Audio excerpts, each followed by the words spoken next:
Hey guys, tonight we, imagine, if you will, stepping into a sultan's private garden, not filled with roaring lions or dramatic pronouncements, but with row upon row of the most exquisitely colored tulips, each one a tiny, silent jewel glowing under a soft Turkish moon.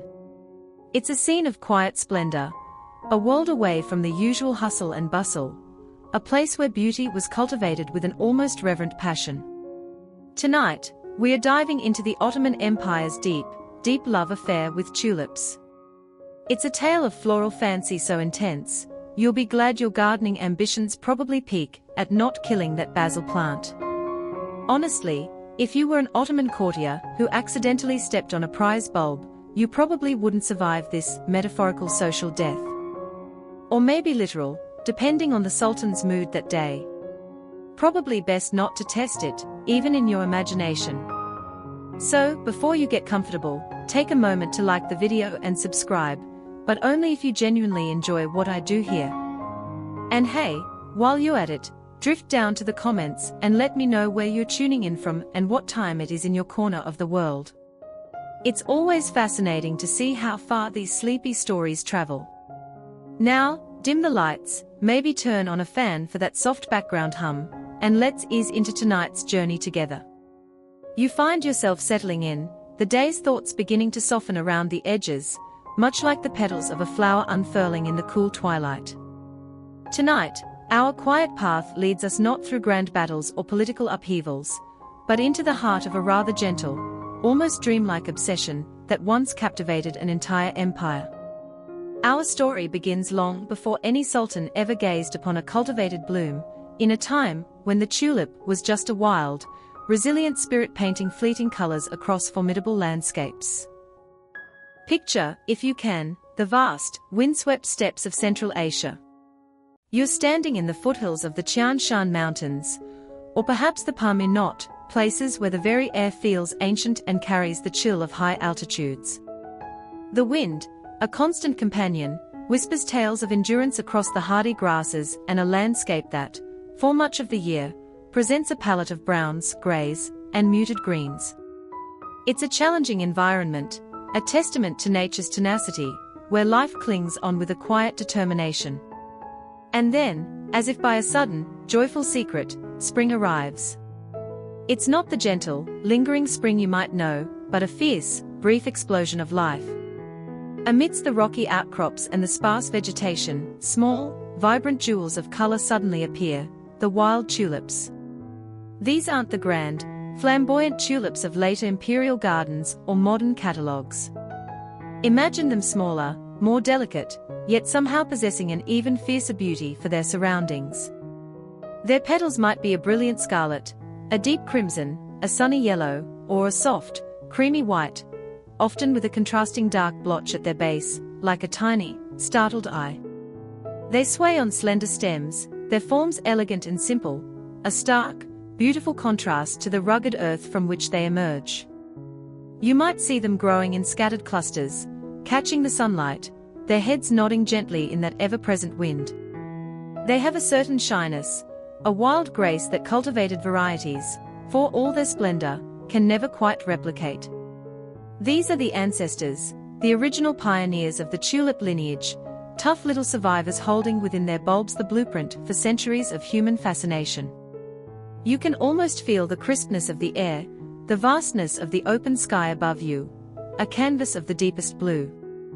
For the nomadic peoples who traversed these lands for millennia, Scythians, Huns, early Turkic tribes, these sudden bursts of floral color must have been a welcome sight, a signal of renewal, a splash of joy in an often unforgiving world.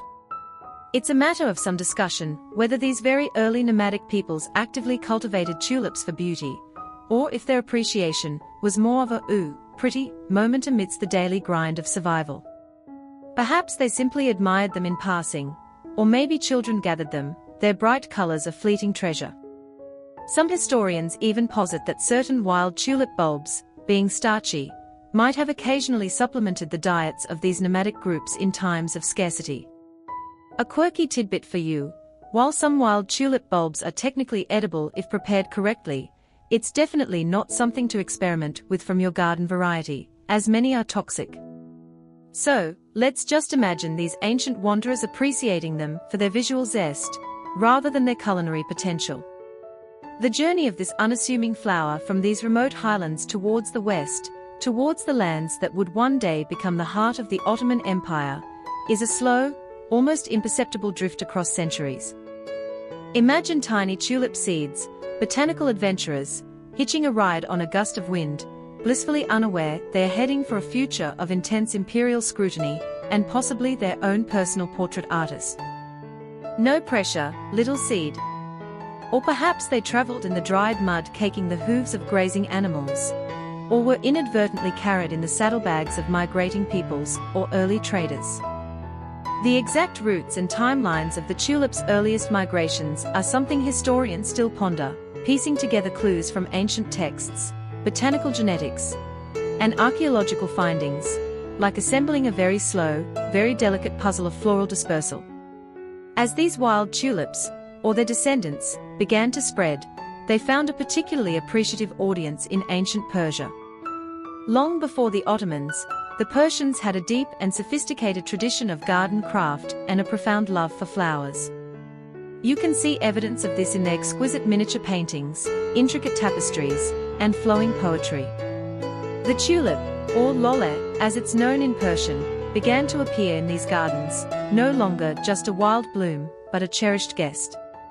It was in Persia that the flower likely underwent some of its earliest selection and cultivation, with gardeners perhaps favoring those with brighter colors or more pleasing forms. The tulip started to become a symbol in Persian culture, often associated with love, passion, and even paradise. You might find it praised in the verses of poets like Omar Khayyam or Hafez, its flame-like petals evoking fervent emotion, or the beloved's cheek. It's from this rich Persian cultural sphere that the tulip continued its westward journey into Anatolia, the vast peninsula that forms the bulk of modern-day Turkey. This migration was significantly aided by the Seljuk Turks, who, originating from Central Asia themselves, conquered Persia, and then much of Anatolia in the 11th century. They brought with them Persian administrative practices, art forms, and, crucially for our story, a love for Persian gardens and the flowers that adorned them. So, as you picture the Seljuks establishing their Sultanate of Rum in Anatolia, you can also imagine them laying out gardens, oases of tranquility and beauty, where the tulip would have found a welcoming new home. The Anatolian climate, with its cold winters and warm, dry summers, proved to be quite hospitable for many tulip species. Even the great Sufi mystic and poet Jalaluddin Rumi, who lived in Konya, the Seljuk capital, during the 13th century, often used flowers in his poetry to symbolize divine beauty, love, and the ephemeral nature of life. While specific mentions of tulips in the precise botanical sense we understand today are sometimes debated by scholars in his earliest texts, the term lale could sometimes refer to various bright, cup-shaped flowers like poppies or anemones. As well, the spirit of reverence for such blooms was certainly present. It's easy to imagine him walking through a Konya garden, his gaze falling upon a vividly colored tulip, and seeing in its perfect, transient form a reflection of a deeper spiritual truth. Historians still argue whether the specific lale referenced in some early Seljuk texts always refers to the Tulipa genus, or if it was a more encompassing term for any beloved, goblet-shaped wildflower. By the time the Ottoman state began its rise in northwestern Anatolia in the late 13th and early 14th centuries, the tulip was already a familiar, if not yet obsessively adored, presence in the region. The early Ottomans were, understandably, rather preoccupied with other matters, consolidating their power, expanding their territories, and forging an empire. Their focus was more on military might and administrative efficiency than on intricate horticulture. You wouldn't necessarily find the early Ottoman sultans, figures like Osman I or Orhan, penning odes to specific tulip varieties. Their gardens, if they had extensive ones, were likely more practical, perhaps focused on fruits and vegetables, or simple pleasure gardens for respite from the rigors of statecraft and warfare. Yet, the cultural currents that had brought the tulip to Anatolia continued to flow. As the Ottoman Empire grew, absorbing more of the old Seljuk lands and interacting more deeply with Persianate culture, the appreciation for artistic refinement and the beauty of the natural world also began to take deeper root within the Ottoman court. Mehmed II, the conqueror of Constantinople in 1453, was a highly cultured ruler, a scholar and a poet himself, fluent in several languages. He was known for his patronage of the arts and for laying out new gardens in his transformed capital, Istanbul. While his building projects were monumental, it's plausible that tulips, already established in the region's horticultural tradition, would have found a place in these new imperial spaces, perhaps quietly gracing the courtyards of Topkapi Palace even in its early days.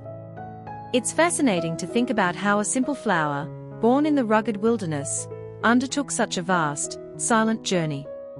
It wasn't propelled by ambition or design, but by the whims of nature and the quiet admiration of successive cultures.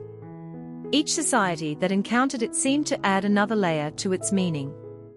From a resilient survivor on the steppes, it became a beloved of Persian poets, a quiet inhabitant of Seljuk gardens, and then, a flower waiting in the wings, so to speak, for its grand moment on the Ottoman stage. The very name, tulip, as it came to be known in Europe much later, is generally believed to derive from the Persian word dulband, meaning turban. This mainstream historical fact points to the flower's shape, resembling a turban, especially some of the more rounded, cup-like forms. Imagine a traveler, perhaps a European merchant or diplomat in the Ottoman lands, seeing this striking flower for the first time and asking its name. Someone, perhaps gesturing to its form, might have related it to the dulband, and the name, slightly altered through linguistic transmission, stuck. It's a rather charming origin story for a name, linking the flower directly to a distinctive item of Ottoman and Persian attire, and thus to the culture that was about to elevate it to unprecedented heights of fame. Before it became the object of a specific imperial obsession, the tulip was already beginning to weave itself into the symbolic fabric of Turkish culture. One of the most profound associations, which certainly predates the later tulip era, is its connection to the divine. In Arabic script, the word for tulip, layl, is written with the same letters as the word for God, Allah, Aleph, Lam, He. This serendipitous resemblance imbued the tulip with a sacred aura. To gaze upon a tulip was, for some, a quiet reminder of the Creator. This wasn't just a pretty flower, it was a subtle, natural testament to divine artistry, a humble bloom carrying a profound spiritual whisper. This religious reverence undoubtedly contributed to its growing prestige, and why it was considered more than just decorative. So, as you drift, imagine this unassuming flower, the wild tulip, making its way patiently through time and across vast distances. You see it first as a hardy splash of color against the raw, imposing backdrop of Central Asian mountains, a tiny beacon of resilience. Then, you follow its path, perhaps carried by wind, or by a creature, or in the pocket of a traveler, journeying slowly into the more settled lands of Persia. There, it finds itself admired, cultivated, its beauty celebrated in art and verse. It continues westward, into Anatolia, becoming a quiet resident in the gardens of the Seljuks, a witness to their sophisticated culture. And finally, it arrives in the nascent Ottoman lands, a flower with a rich past and an even more extraordinary future awaiting it. It's there, in the soil of what will become a mighty empire, that the tulip waits, its petals still holding the memory of wild winds and ancient mountains, ready for its moment to truly blossom in the affection of sultans. You can almost feel the shift in the air, a sense of anticipation. The groundwork has been laid. The flower has arrived. The cultural appreciation is stirring. The symbolic weight is accumulating. The stage is slowly being set for one of history's most charming and, yes, peculiar, floral obsessions. The journey of the tulip, from a wild, untamed spirit to a cherished imperial treasure, is a quiet story of migration, adaptation, and the enduring human capacity to find profound beauty in the natural world. It's a slow, unfolding narrative, much like the gentle unfurling of its own petals, each layer revealing a new shade, a new part of its long and fascinating history. The air, as we left it, was thick with the scent of potential, the quiet promise of a flower on the cusp of imperial fame, having made its long, patient journey from the wild steppes to the cultivated soils of Anatolia. You can almost feel the gentle shift in its destiny, as it moves from being a common, albeit beautiful, wildflower to something that begins to catch the discerning eye of those in power. It's not a sudden change, more like the slow turning of a season, as the tulip begins its subtle ascent into the awareness of the Ottoman rulers themselves.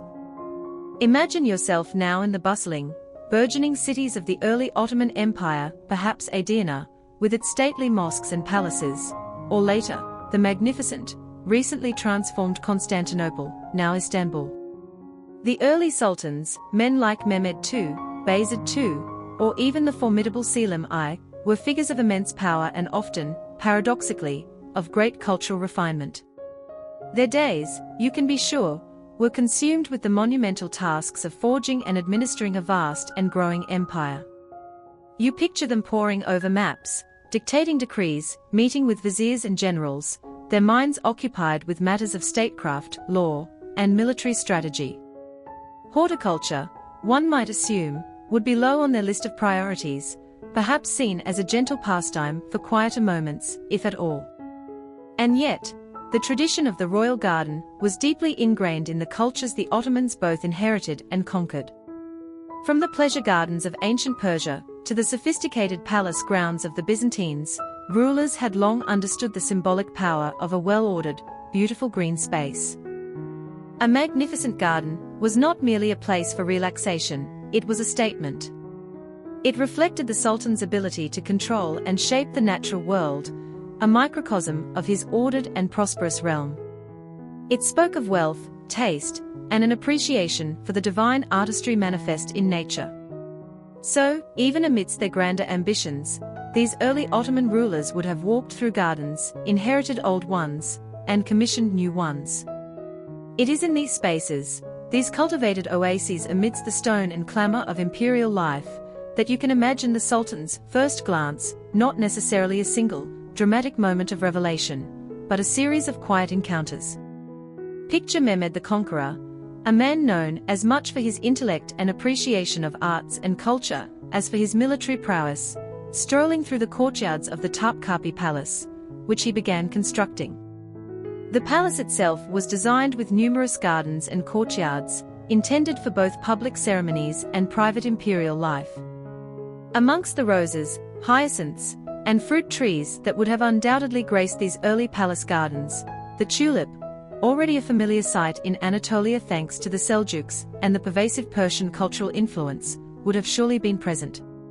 You can see him, perhaps pausing in his walk, his gaze drawn to a cluster of tulips, their vibrant colors a stark, yet pleasing, contrast to the new stone walls and the martial banners of his empire.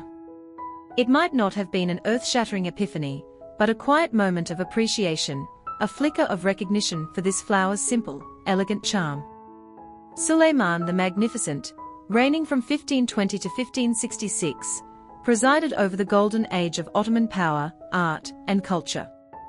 His reign saw an unprecedented flourishing of architecture, poetry, and all manner of crafts. It's a mainstream historical fact that Suleiman was a great patron of the arts and commissioned numerous gardens, not just in Istanbul, but across the empire. He was a poet himself, writing under the pen name Muhibbi, meaning lover or friend.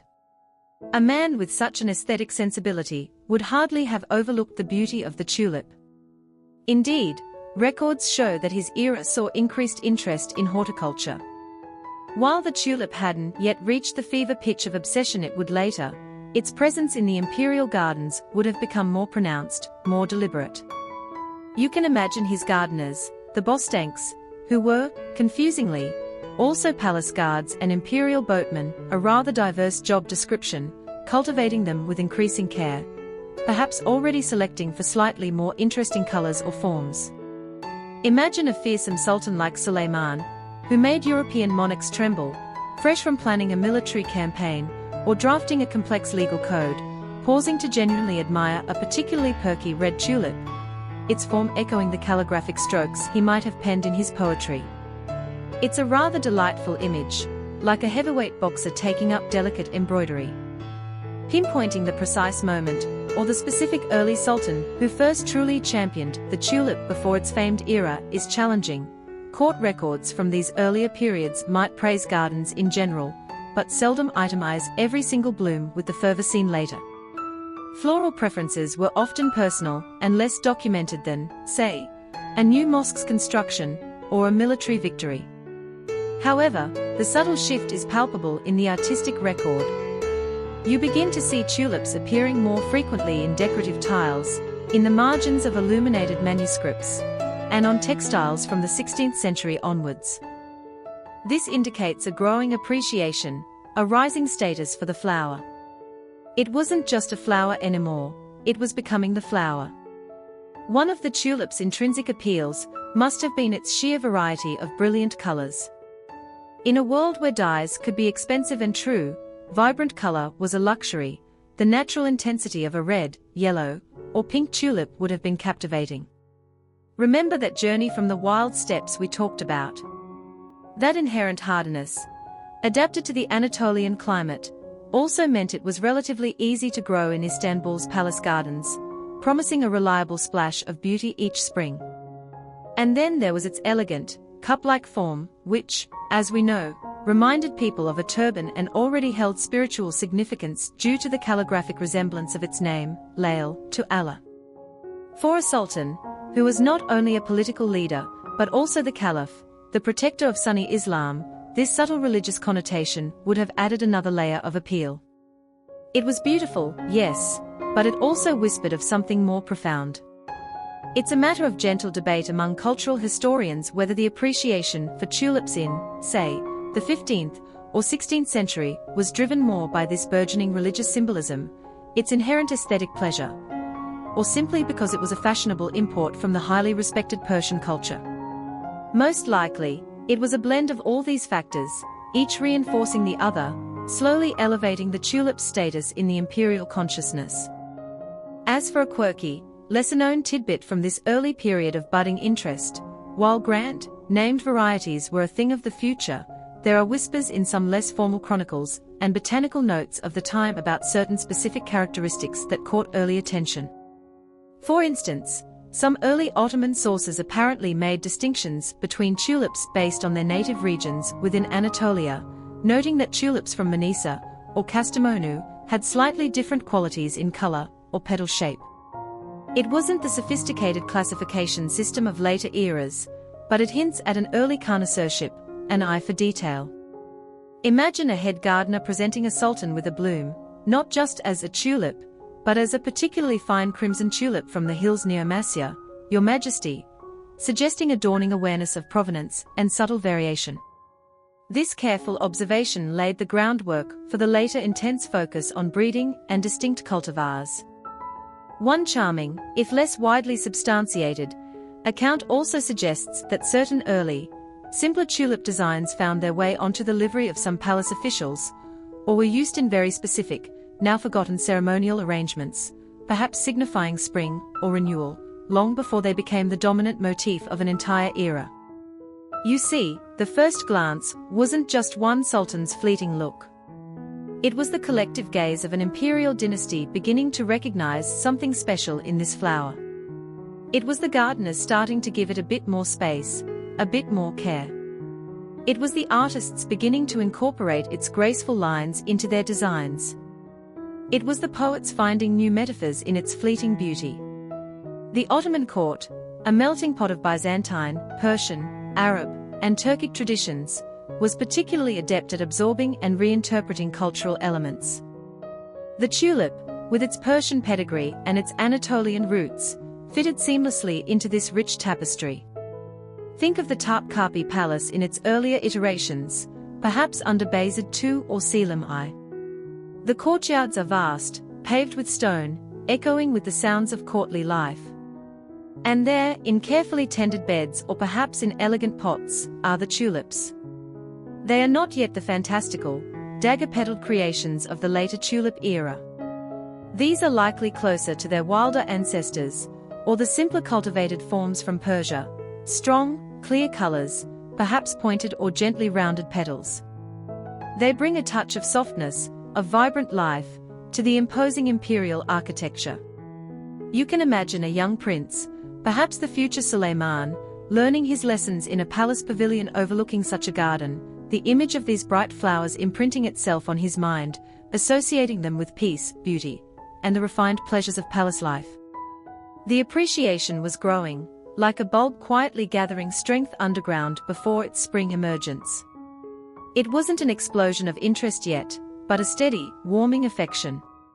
The sultans, these powerful rulers who held sway over vast territories, found in the delicate form of the tulip a counterpoint to their imperial might, a reminder of the beauty that could be cultivated, the peace that could be cherished, and perhaps, the divine order that underpinned their world.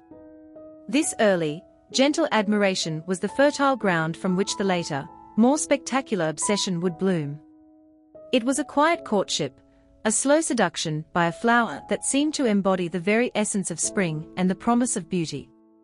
And as the 16th century flowed into the 17th, this quiet admiration was steadily, almost imperceptibly, beginning to deepen, setting the stage for a time when this simple flower would truly reign supreme in the heart of the Ottoman Empire. The first glance had been taken, and the tulip, in its unassuming way, had begun to captivate its most powerful admirers. This quiet courtship between the Ottoman elite and the charming tulip was, as we've seen, a slow bloom in itself, spanning generations. It was a gradual deepening of affection, a subtle infiltration of floral beauty into the very fabric of imperial life. But for a true, empire-wide floral rhapsody to begin, a particular kind of conductor was needed for the orchestra of petals and perfume, someone whose personal inclinations and the circumstances of their time would align perfectly to elevate the tulip from a cherished flower to an emblem of an entire era. That conductor, you find, is Sultan Ahmed III. Step with us now, as the 17th century gives way to the 18th. The year is 1703. You are in Istanbul, a city that has seen its share of imperial drama, and another chapter is unfolding. Ahmed III ascends to the Ottoman throne. He wasn't a fiery conqueror in the mold of some of his more martial ancestors. His path to power itself followed a period of internal unrest known as the Edirne event, which saw his brother Mustafa II deposed. Perhaps this tumultuous beginning instilled in him a yearning for something different, a desire for tranquility and the cultivated graces of life. Ahmed III was known more for his refined tastes, his patronage of the arts, and his own talents as a calligrapher and poet, writing under the rather lovely pen name Nesib, meaning a well-born or noble. You can almost picture him, not clad in heavy armor, but perhaps in fine silks, his gaze more often directed towards a beautifully penned verse or a delicate flower than towards military maps, though the realities of empire meant those were never too far away. The Ottoman Empire he inherited was a sprawling, complex entity, one that had experienced immense triumphs, but also significant strains from centuries of expansion and warfare. The early years of Ahmed's reign were not without their conflicts, including engagements with Russia and the ongoing ripples from the Great Turkish War against the Holy League. However, a pivotal moment arrives in 1718, the Treaty of Passarowitz. This treaty, signed with Austria and Venice, while involving some territorial losses in the Balkans for the Ottomans, crucially ushered in a relatively long period of peace with Europe. And it is this peace, this breathing space from the relentless demands of war, that becomes the fertile soil for Ahmed III's vision of a different kind of imperial grandeur to take root. It's much easier to focus on whether your tulip's art is Nick blue or celestial crimson when you're not actively marshalling armies or defending distant borders. Just a thought for your own tranquil gardening aspirations. With this newfound peace, Ahmed III, ably assisted and perhaps even gently guided by his astute Grand Vizier, Nevzahurla Damat Ibrahim Pasha, began to steer the ship of state in a decidedly more cultural, and, dare we say, pleasurable direction. Ibrahim Pasha was himself a man of sophisticated tastes, and a key architect of what would become known as the Lail Devri, the tulip era. He shared the Sultan's appreciation for beauty, for innovation, and for creating an atmosphere of refined enjoyment. Together, they formed a powerful partnership, one that prioritized artistic expression, architectural embellishment, and the pursuit of elegance. You can imagine them in conversation, not always about troop movements or tax revenues, but perhaps discussing the layout of a new pleasure palace, the merits of a newly imported French clock, or, indeed, the exquisite beauty of a particularly striking tulip variety.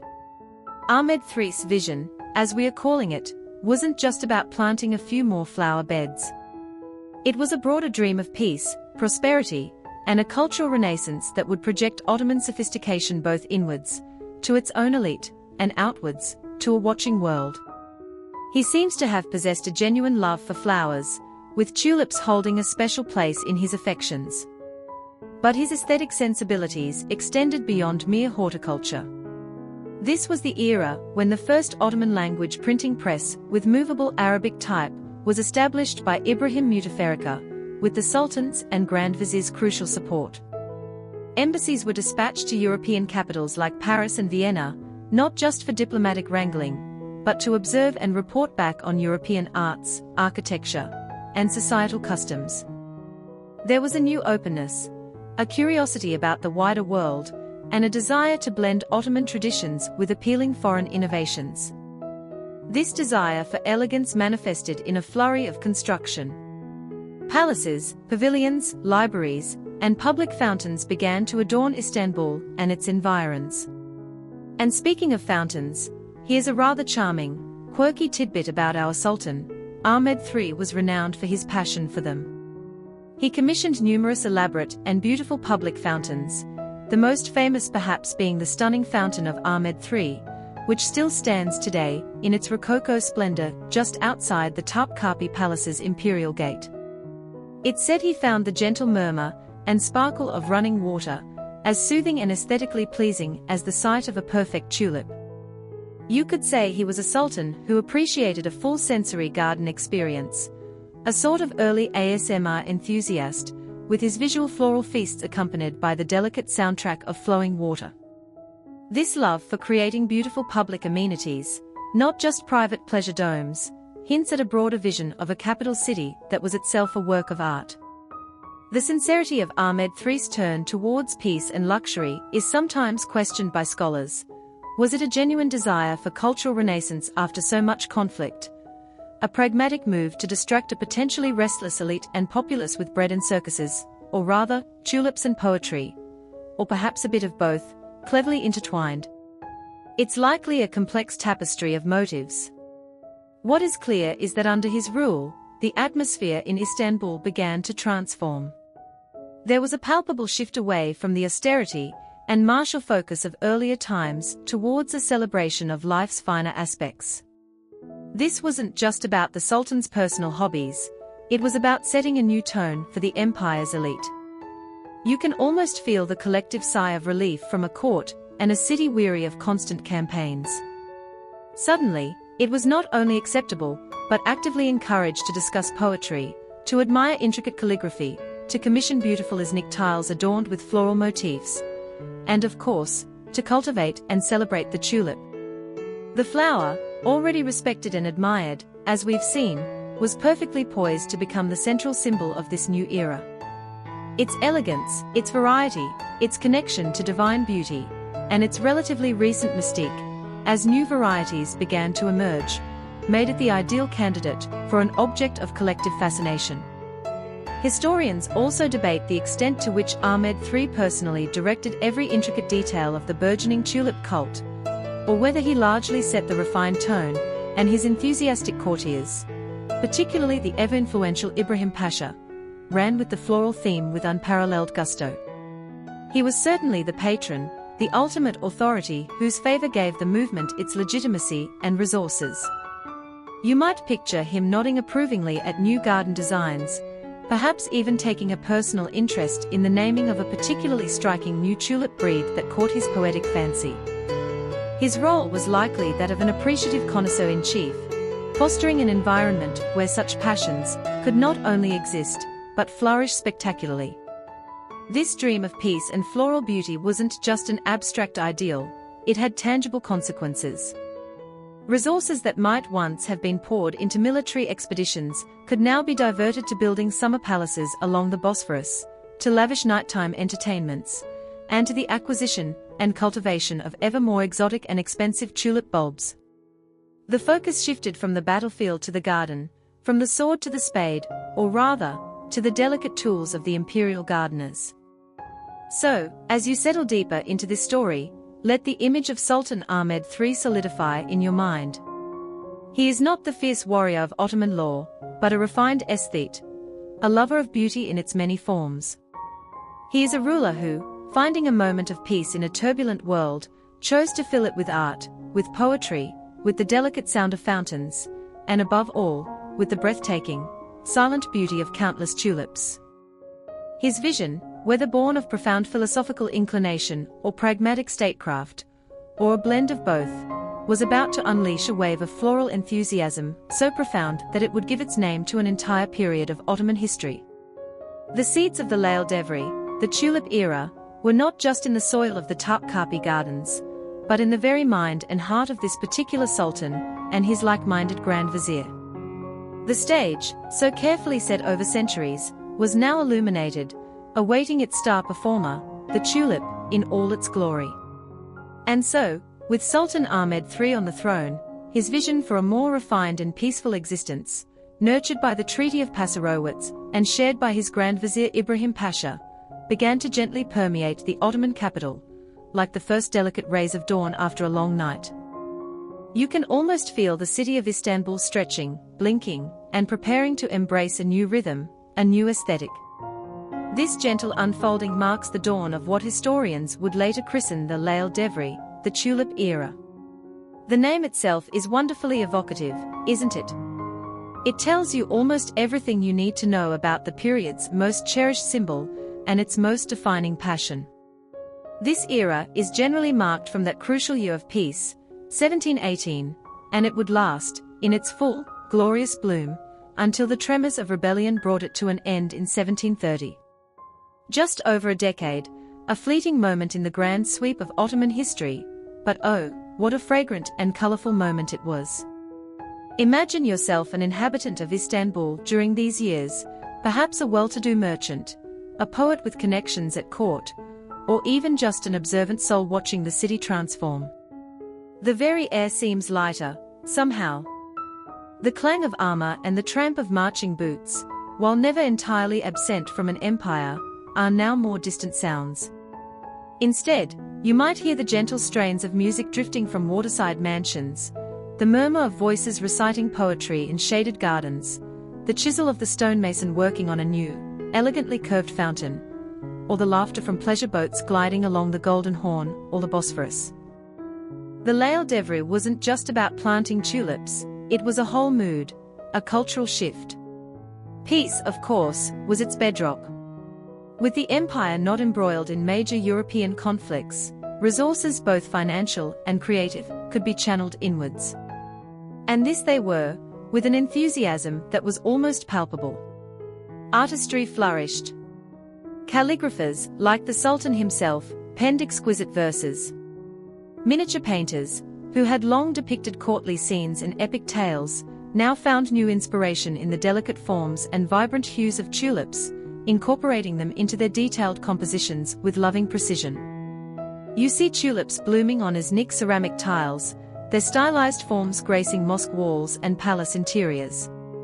They appear woven into luxurious silks and velvets, adorning the caftans of the wealthy and the furnishings of their homes. The flower was becoming ubiquitous, a visual shorthand for beauty, refinement, and the spirit of the age. Architecture, too, embraced a new aesthetic. There was a move towards a lighter, more graceful, and often more ornate style, sometimes described as Ottoman Baroque or Rococo, showing subtle influences from the European styles that Ottoman envoys had observed in places like Versailles.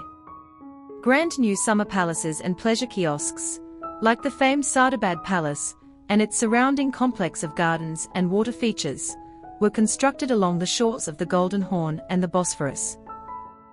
These weren't forbidding fortresses, they were airy pavilions designed for leisure, for enjoying the views, the breezes, and, naturally, the meticulously landscaped gardens that surrounded them. You can picture the elite of Istanbul flocking to these new fashionable resorts, eager to see and be seen, to partake in the refined pleasures that were now the order of the day. And what were these refined pleasures? Well, they involved a lot of garden parties, often extending late into the evening, illuminated by countless lanterns and candles, a topic we'll delve into more deeply later. There were poetry contests, musical performances, and sophisticated conversations fueled by coffee and sherbet. Moonlight excursions on the water became fashionable. It was an era that seemed dedicated to the art of enjoyment, a conscious turning away from austerity towards a more hedonistic, or at least aesthetically driven, lifestyle. You can imagine the Istanbul elite updating their social media status, if they had it, at another fabulous tulip viewing at Sardabad. The celestial ruby variety is simply divine this year. Hashtag Laildevri, hashtag blessed, hashtag tulip goals, hashtag garden party glam. The hashtags might be new, but the sentiment of wanting to share one's exquisite leisure, probably timeless. This period also saw that cautious, but definite engagement with Western Europe we touched upon with Ahmed III's embassies. It wasn't about wholesale adoption of European ways, but a selective borrowing of things that appealed to the Ottoman sense of novelty and luxury. French clocks, furniture, architectural details, and even certain fashions began to appear in the homes and palaces of Istanbul's elite. There was a curiosity, a desire to be cosmopolitan, to be modern in their own Ottoman way. This interaction also, crucially, brought new ideas about garden design and, perhaps, even new tulip varieties or cultivation techniques from the West, though the Ottomans were already highly sophisticated in their tulip appreciation. The true spirit of the Laildevri, however, is often debated by historians. Was it a period of genuine cultural enlightenment and peaceful flourishing, a renaissance of sorts for Ottoman arts, demonstrating the empire's capacity for graceful adaptation and innovation? Or was it more of a superficial indulgence by a detached elite, a beautiful but thin veneer over deeper societal issues and economic strains that were quietly simmering beneath the surface?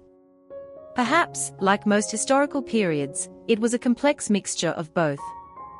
For those within the glittering circle of the court and its hangers-on, it was undoubtedly a delightful time, a period of unprecedented elegance and opportunity for artistic expression.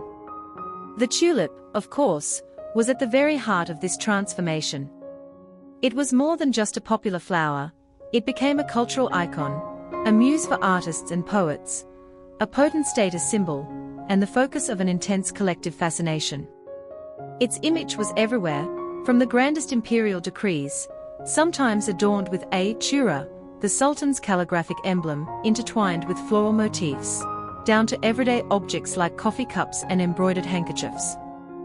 The desire for new, rare, and ever more beautiful tulip varieties began to escalate, laying the groundwork for the specific mania of bulb collecting and trading that would become one of the era's most defining, and sometimes criticized, features. Now for a quirky little detail that highlights how pervasive and regulated even this floral fancy could become. While the elite were lost in their tulip reveries, it wasn't always a free-for-all in the floral department for everyone else. There's evidence to suggest that there were specific, though perhaps not always strictly enforced, sumptuary laws, or at least very strong social customs regarding who could cultivate certain types of tulips, or display them in particular ways. It was all part of maintaining social hierarchies, even in the garden.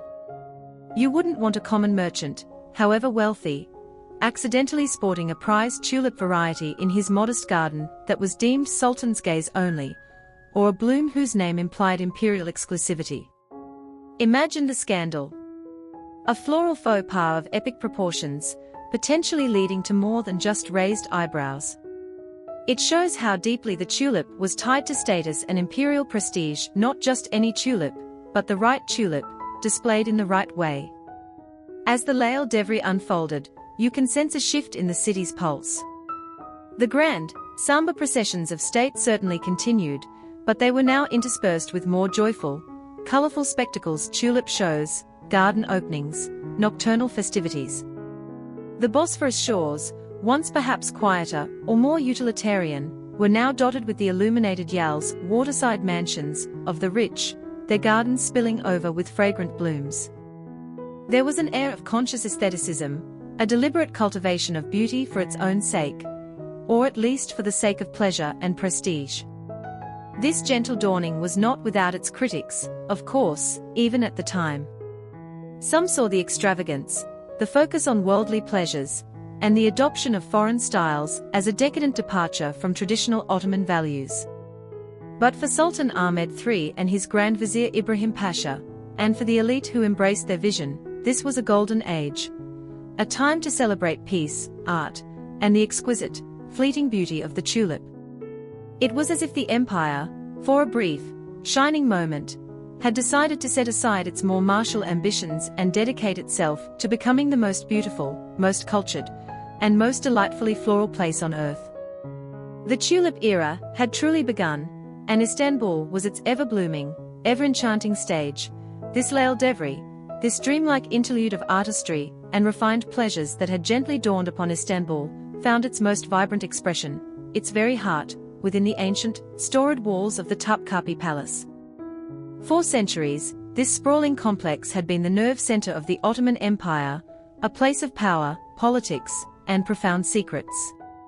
But now, under Sultan Ahmed III, while still retaining its imperial gravitas, its courtyards and secluded gardens were transforming into canvases for an unprecedented floral spectacle.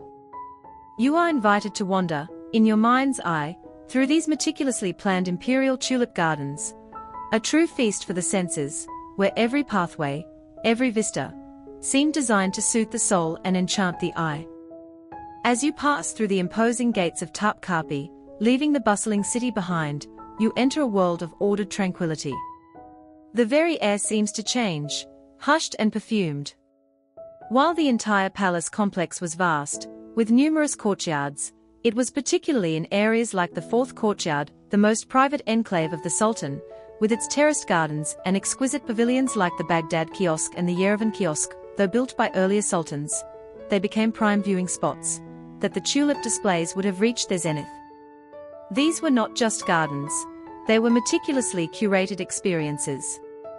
Imagine the Bostankba, the head gardener, a figure of considerable importance and skill, whose corps, rather amusingly, also handled things like palace security and firefighting, a multi-talented bunch, overseeing teams of gardeners with an almost military precision, yet all in service of delicate beauty. Meticulously planned is no exaggeration. You would not find flowers just scattered haphazardly. Oh no, this was an art form.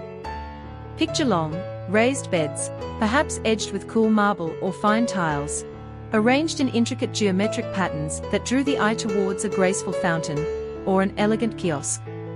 Colors would have been carefully considered, perhaps a river of fiery scarlet tulips leading to a pool of deep violet ones, or a delicate checkerboard pattern of creamy whites and soft pinks. Symmetry was often prized, reflecting the Ottoman love for order and harmony. Sometimes, tulips were planted so densely that they resembled living carpets, a breathtaking expanse of unbroken color. Thousands upon thousands of bulbs would be used to create these ephemeral masterpieces.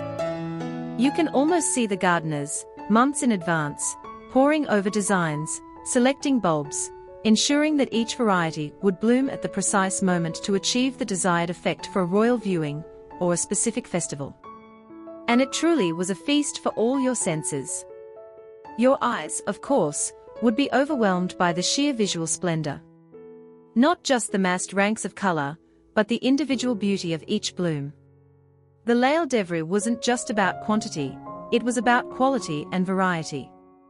You'd see tulips with petals so sharply pointed they resembled daggers, others softly rounded like a silken cup.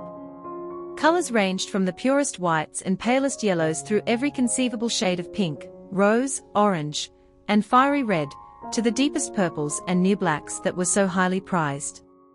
Some had delicate feathering or flames of contrasting color on their petals, making each one a unique work of art.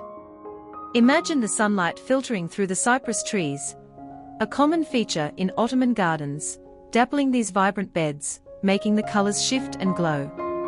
Or picture them under the soft, silvery light of the moon during one of the famed nighttime festivals, an entirely different, more ethereal magic. Then, your sense of smell.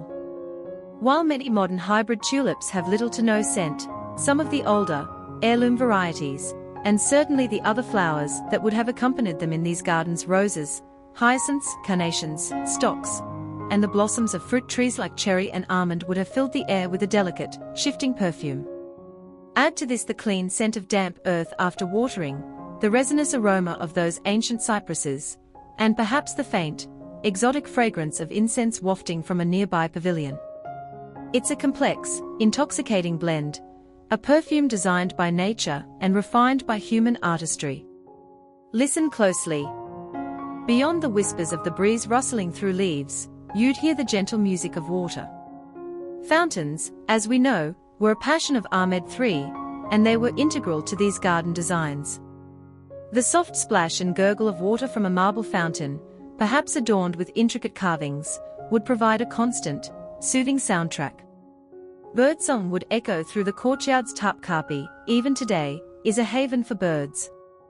And from the pavilions, you might hear the subtle strains of classical Ottoman music, the melancholic sigh of a ney flute, or the delicate plucking of an oud, accompanying a poetry reading, or simply providing a backdrop for quiet contemplation. The loudest sound might be the contented sigh of the Sultan himself. You can almost picture a royal decree. Agenda for today. Item 1. Admire the Sultan's sigh tulip. Item 2. Consider its perfection. Item 3. Perhaps a light sherbet. Item 4. Repeat Item 1. A tough schedule, but someone had to do it.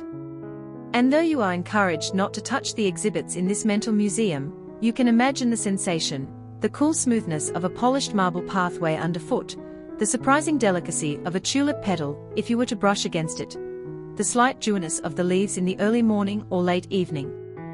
The entire atmosphere was one of serene, enclosed beauty. A carefully constructed paradise designed to delight the imperial senses and remove one from the cares of the outside world. The exact layout and composition of some of the more ephemeral tulip displays, especially those created for specific festivals within Topkapi's courtyards, are largely lost to time, documented more in poetic descriptions and romanticized miniature paintings than in precise horticultural plans. This leaves much to our informed imagination, allowing us to paint our own dreamy pictures of these floral wonderlands. What we do know is that the effort was immense.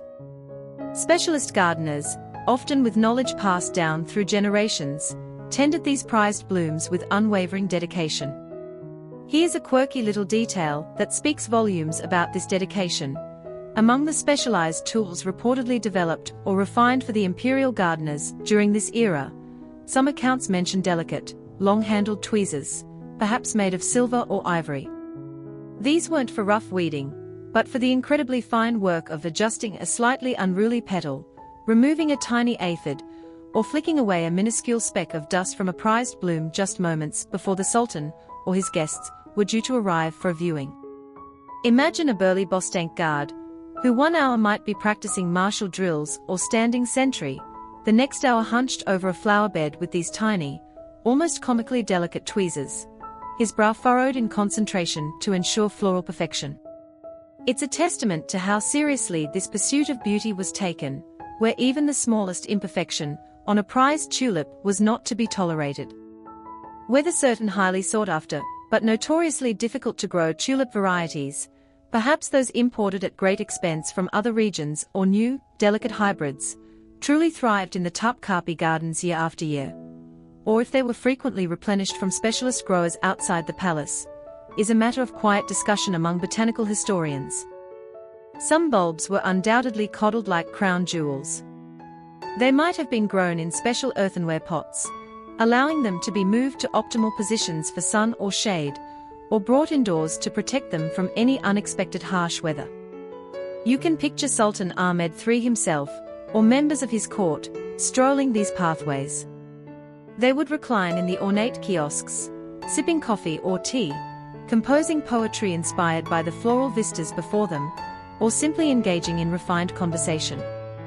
These gardens were extensions of their living spaces, outdoor rooms adorned with the finest nature and art could provide. It was an existence deeply intertwined with the rhythms of the garden, the anticipation of the first tulip shoots in spring, the glory of their full bloom, and even the gentle melancholy of their fading.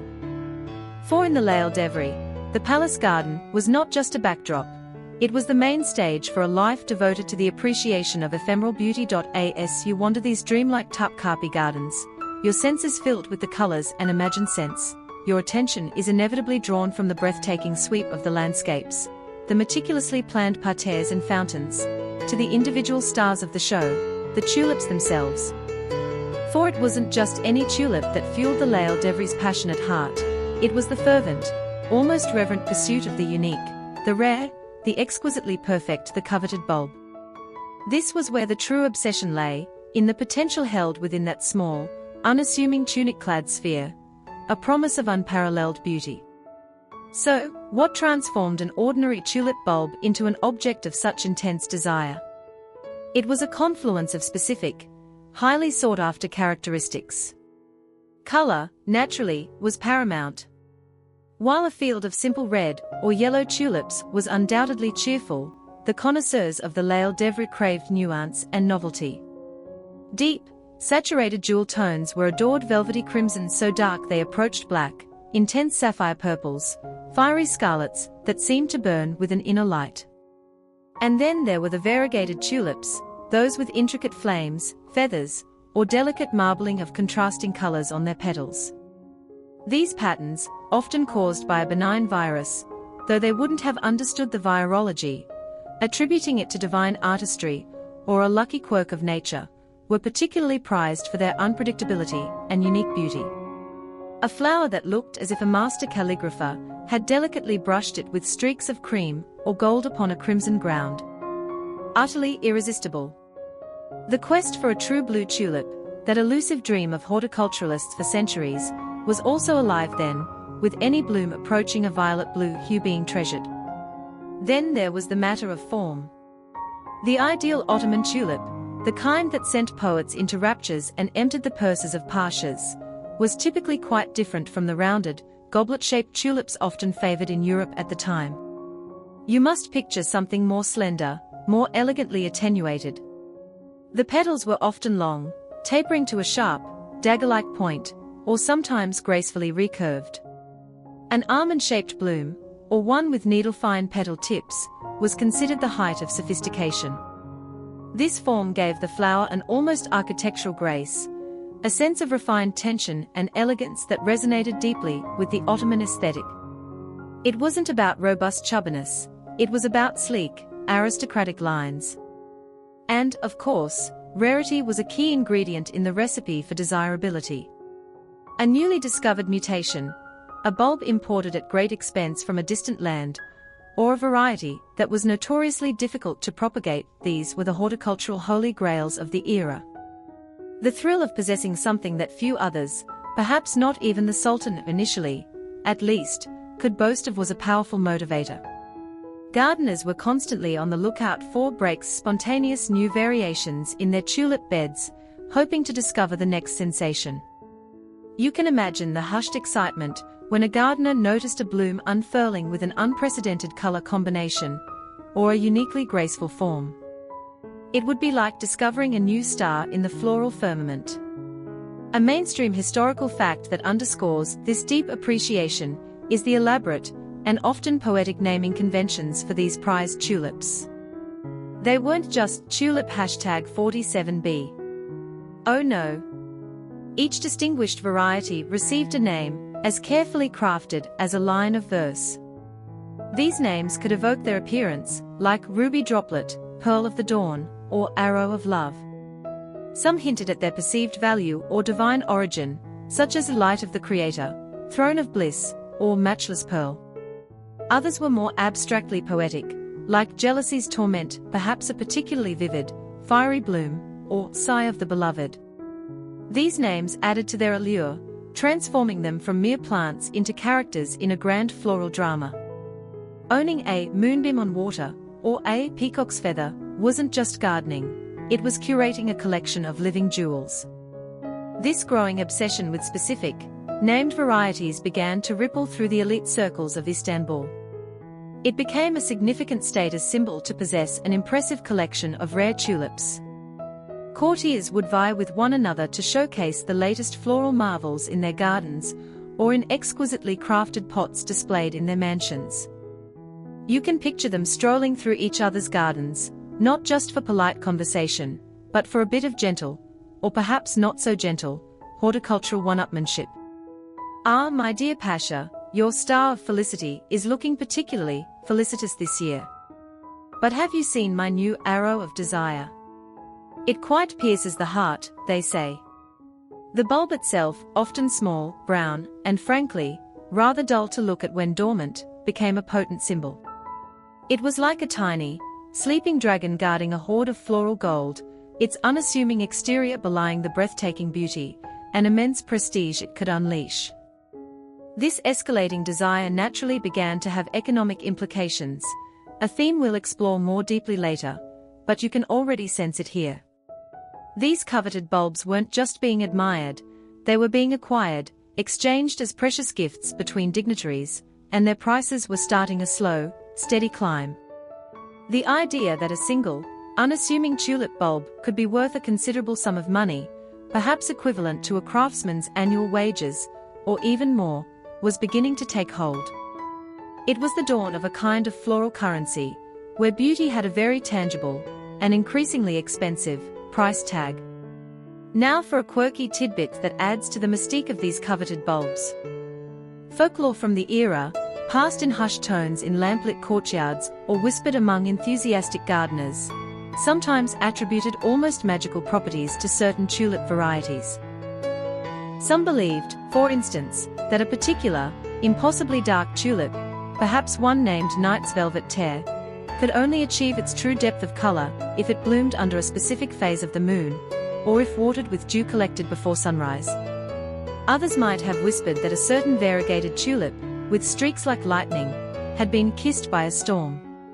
There were even charmingly impractical gardening tips bandied about, such as the notion of watering prized bulbs with diluted rose water or honeyed water, not for any botanical benefit, but in the romantic hope of enhancing their perfume, or the sweetness of their appearance.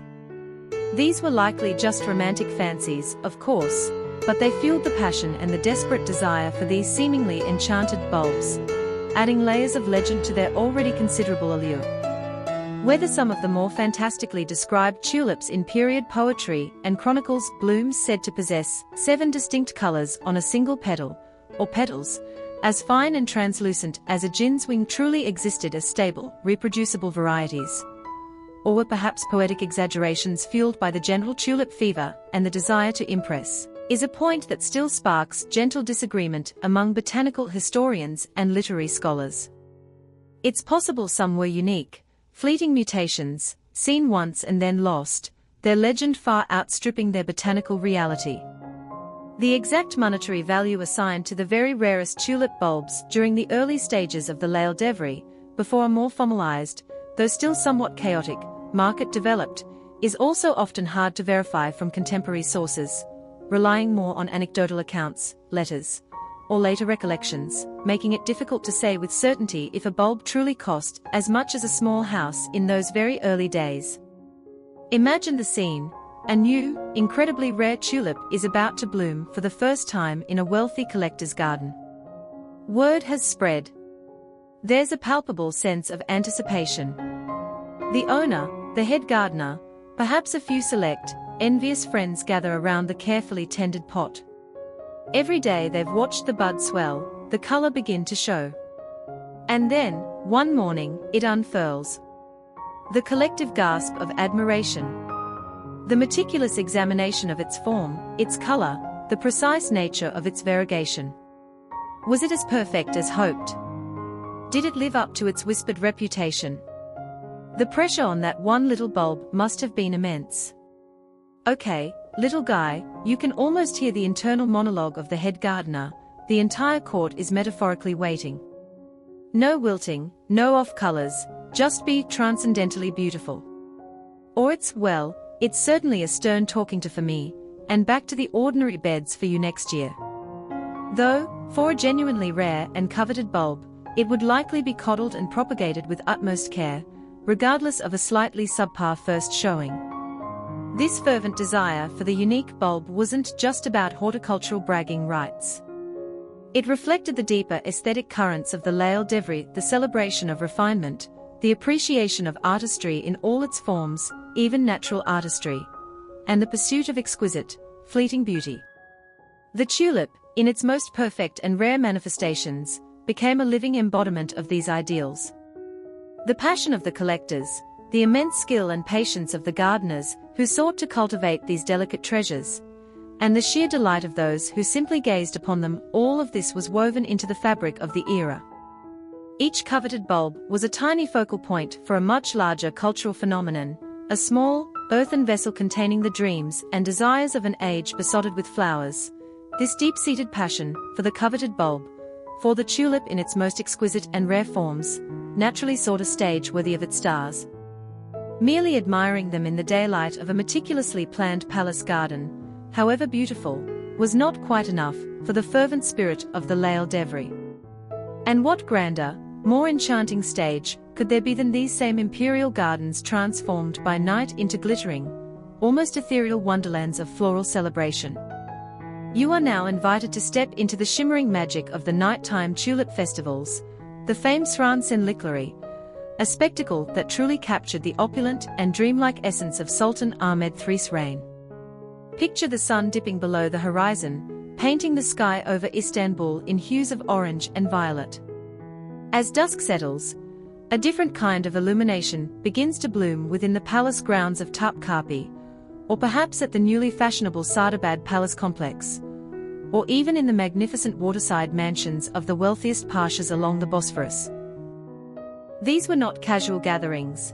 They were elaborately orchestrated events, often under the keen eye of Grand Vizier Ibrahim Pasha himself, designed to showcase the prized tulips in an entirely new, breathtaking light, or rather, thousands of lights.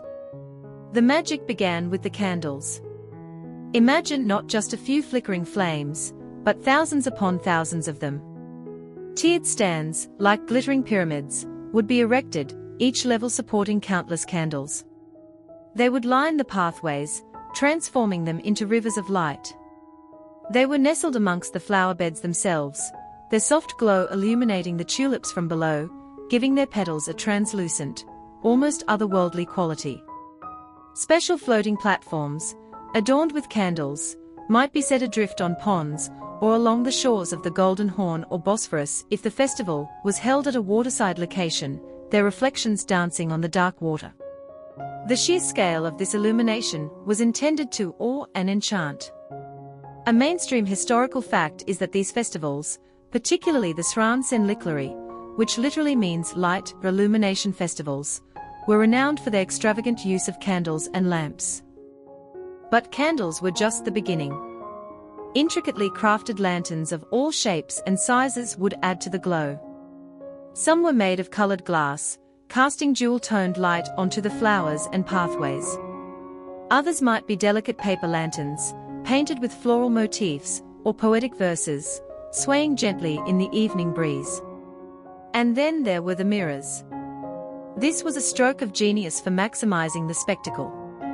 Large mirrors, often with ornate frames, would be strategically placed throughout the gardens to reflect the candlelight and the illuminated blooms, creating dazzling optical illusions. A single row of tulips, reflected myriad times, could appear as an endless, glittering field. Polished silver trays, bowls filled with water, or even the reflective surfaces of meticulously shined marble would all be employed to catch and amplify the light, transforming the gardens into a labyrinth of shimmering beauty. Now, immerse your other senses in this nocturnal paradise. The sight, of course, is overwhelming, the warm, dancing light playing on the rich colors of the tulips, making the deep crimson smolder, the pale yellows gleam like soft gold, and the variegated patterns take on an almost animated life. Shadows would lengthen and shrink, giving a sense of mystery and depth to familiar spaces.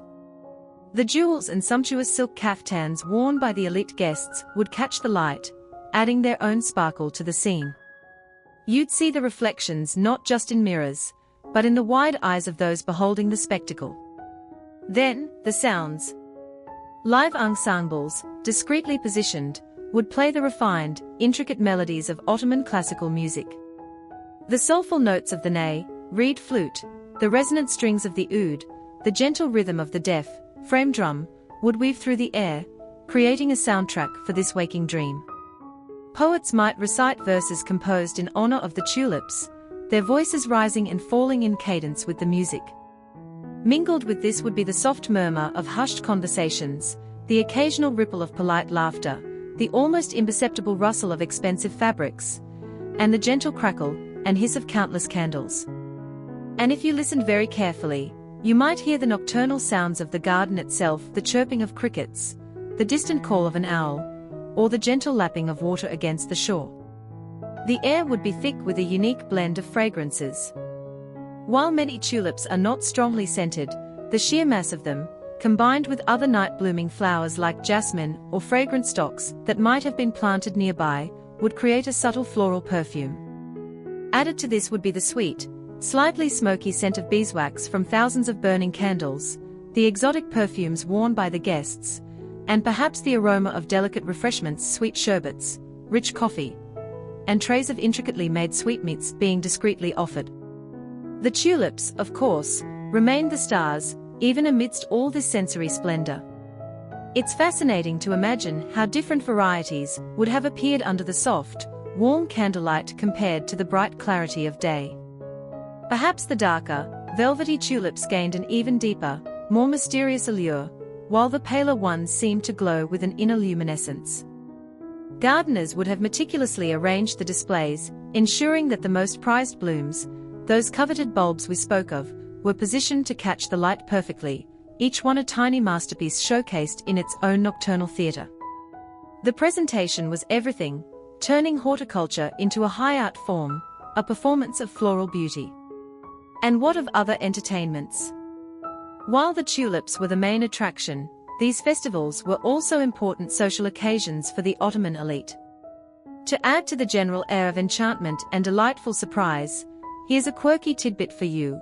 It's said that sometimes caged nightingales, or other esteemed songbirds, their cages perhaps adorned with tiny mirrors, beads, or even small jewels, would be strategically hidden amongst the foliage or hung from tree branches. Their spontaneous, beautiful songs, amplified by the stillness of the night, would mingle with the instrumental music and the murmur of the crowd, further enhancing the illusion of having stepped into a living fairytale.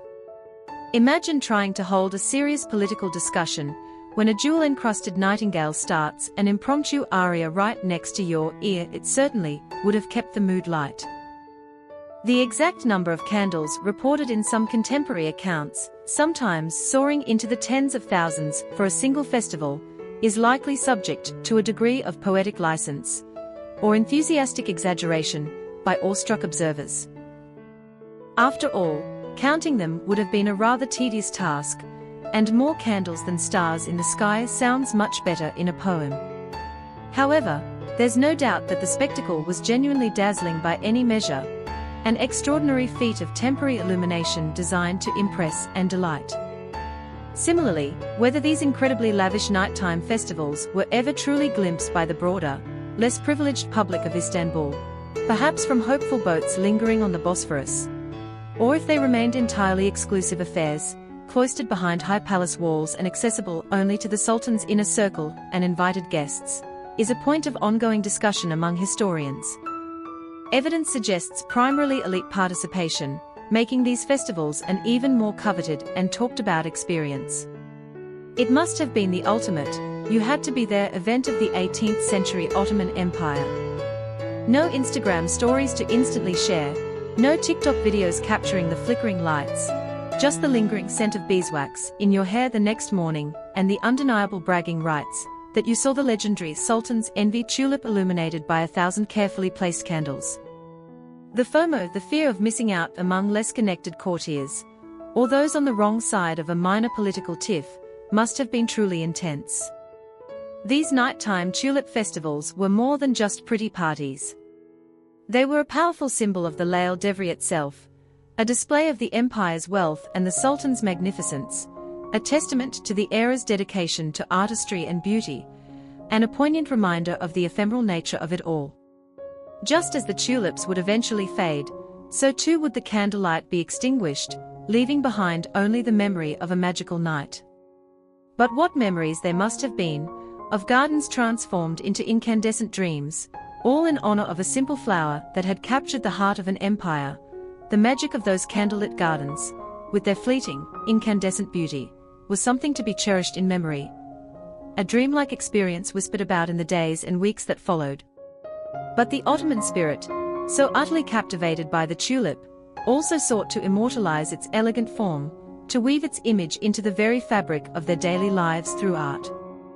The tulip wasn't just for the grand, ephemeral festivals, or the exclusive imperial gardens. It stepped out of these living displays to become a ubiquitous muse, its graceful silhouette and vibrant colors permeating nearly every facet of Ottoman artistic expression during the Lale Devri and the periods leading up to it. You would have found yourself surrounded by its image, a constant, beautiful reminder of this floral passion. Imagine walking through Istanbul at this time. Your eyes would encounter the tulip motif repeatedly, a testament to its cultural reign. Perhaps the most dazzling and enduring examples are found in ceramics, particularly the world-renowned Iznik tiles. For centuries, Iznik, a town in northwestern Anatolia, had been producing exquisite pottery and tiles, but during the 16th and 17th centuries, leading into the Lale Devri, their artistry reached an unparalleled peak, and the tulip became one of its most beloved stars. A mainstream historical fact is the sheer prevalence of tulip designs in these tiles, which adorned the interiors and exteriors of mosques, palaces, libraries, and wealthy homes. You can picture the walls of the Rustam Pasha Mosque, for instance, virtually carpeted in tiles depicting a paradise of tulips, carnations, and roses, their colors still vibrant today. The characteristic Iznik palette of intense cobalt blue, luminous turquoise, rich emerald green, and a unique, raised tomato red that almost seems to glow. Within the Topkapi Palace itself, especially in the secluded, opulent world of the harem, vast panels of these tiles would have transformed rooms into perpetual spring gardens. Even public fountains, those beloved projects of Ahmed III, were often embellished with tiled tulips, offering a sip of cool water amidst a field of ceramic blooms. The tulips on these tiles were often stylized, their forms elongated and elegant, their petals tapering to fine points, perfectly capturing that ideal Ottoman tulip shape we've discussed. Then, drift into the realm of textiles. If you were a person of consequence in the Lale Devri, your very clothing would likely have blossomed with tulips. Luxurious Ottoman textiles, shimmering silk brocades known as kemha, sumptuous velvets called katma, and delicate embroideries were highly sought after, both within the empire and as valuable exports. And the tulip was a star motif here as well. Imagine magnificent kaftans, the flowing robes worn by the Sultan and his courtiers, woven with intricate patterns of repeating tulips, perhaps interspersed with other favorite flowers like carnations, hyacinths, and roses, often linked by gracefully curving stems and feathery seize leaves. These weren't just clothes, they were wearable art, proclaiming the wealth, status, and exquisite taste of the wearer. You'd find tulips embroidered onto cushion covers, transforming a simple divan into a floral throne. They graced heavy wall hangings that brought warmth and color to stone rooms, and even appeared on prayer rugs, where the believer would kneel, surrounded by symbols of paradise. The threads themselves might be silk, or even incorporate gold or silver, making these textiles incredibly precious. The weavers and embroiderers were master craftspeople, able to capture the delicate curves and sharp points of the tulip with astonishing skill. The tulip's graceful form also lent itself beautifully to the arts of the book. In an era that deeply valued poetry and calligraphy, the manuscripts themselves were often objects of great beauty. You would find tulips delicately painted in the tezhip, the intricate art of illumination using gold and vibrant pigments, adorning the borders of precious Qurans, collections of poetry, known as divans, and important imperial decrees firmans. A single, perfectly rendered tulip might act as a chapter heading, or flowing vines of tulips and other flowers might create a luminous frame around a page of elegant script. Sometimes, calligraphic compositions themselves would incorporate floral elements, or the very flow of the letters would echo the organic grace of a tulip stem. And the tulip's charm didn't stop there. It found its way into woodwork and metalwork too. You might see tulips carved into the rich walnut wood of furniture, onto ornate window shutters, or even embellishing the painted ceilings of grand rooms. Delicate inlays of mother-of-pearl, ivory, tortoiseshell, or precious metals could form tulip patterns on chests, writing boxes, or musical instruments like the oud or tambour. Imagine a craftsman painstakingly setting tiny pieces of iridescent mother-of-pearl to create the image of a luminous white tulip on a dark wooden background. In metalwork, you'd observe tulips chased or engraved onto gleaming silver coffee pot sets, onto large serving trays, or into the intricate fretwork of brass or bronze lanterns that would cast floral shadows when lit. Now for a quirky tidbit: beyond the grand mosques, palace walls, and the obviously decorative arts, the tulip motif sometimes popped up in rather unexpected, more personal, or even martial places. Imagine a fierce Janissary warrior, a member of the Sultan's elite infantry, his weaponry otherwise all business and formidable sharpness. Yet, you might find a small, elegantly engraved or inlaid tulip on the hilt of his dagger, the scabbard of his sword, or perhaps on the silver ornamentation of his helmet or shield. It would be a tiny, almost secret nod to the prevailing aesthetic of the Lail Devri, a little piece of refined beauty carried into sterner environments. Perhaps it was a personal talisman, a reminder of the gardens and pleasures of Istanbul, or simply a reflection of how deeply this floral symbol had penetrated all levels of Ottoman material culture. It's a softer, more nuanced image than the usual depiction of a fearsome soldier, hinting at the pervasive appreciation for beauty even in unlikely contexts. The style of tulip depiction in Ottoman art was generally more stylized than strictly botanical. While recognizable as tulips, artists often emphasized their graceful curves, their slender forms, and those characteristic pointed petals. It wasn't about creating a photorealistic copy, but about capturing the essence and the ideal of the tulip. They were often shown in profile or as a slightly opened bud, highlighting their elegant silhouette. These artistic tulips frequently appeared alongside other beloved flowers of the Ottoman garden, creating a harmonious ensemble. The Saz style, with its distinctive feathery, swirling leaves and fantastical floral compositions, often incorporated tulips as a key element, adding a dynamic and imaginative quality to the designs. The precise degree of influence from European botanical illustrations, which were becoming more accessible and detailed during this period, on the Ottoman artistic depiction of tulips in the Lail Devri, is a point of ongoing discussion among art historians. Some scholars see a clear impact, suggesting that Ottoman artists may have been inspired by the naturalism of these Western drawings, leading to more varied and perhaps more botanically accurate representations in some instances.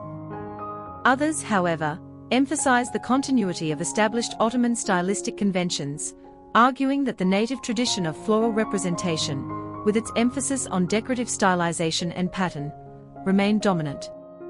It's likely a nuanced picture, with Ottoman artists selectively incorporating new ideas while retaining their own distinct aesthetic. Similarly, whether the increasing stylization of the tulip motif in certain mass-produced crafts, like some of the later, more commercial knitwears or everyday textiles, was purely a deliberate aesthetic choice for decorative effect or partly due to the practical limitations and expediencies of the production process, making designs quicker and easier to replicate, is something scholars occasionally ponder. You have to wonder if, after a while, an Ottoman courtier, surrounded by tulips in the garden, tulips on his clothes, tulips on his walls, tulips on his coffee cup, ever thought, "Oh, look, another tulip. How remarkably original." But then, they'd probably be socially ostracized, or worse, accused of insufficient floral enthusiasm by a Grand Vizier very keen on the theme. Best to just nod, admire its particularly graceful stem, or uniquely depicted variegation, and perhaps commission another one for your summer yal. The repetition of this motif, far from being monotonous, created a powerful visual language that defined the era. The tulip in art wasn't just a pretty picture, it carried layers of symbolism. It continued to represent divine love and beauty, its upward-striving form a prayer.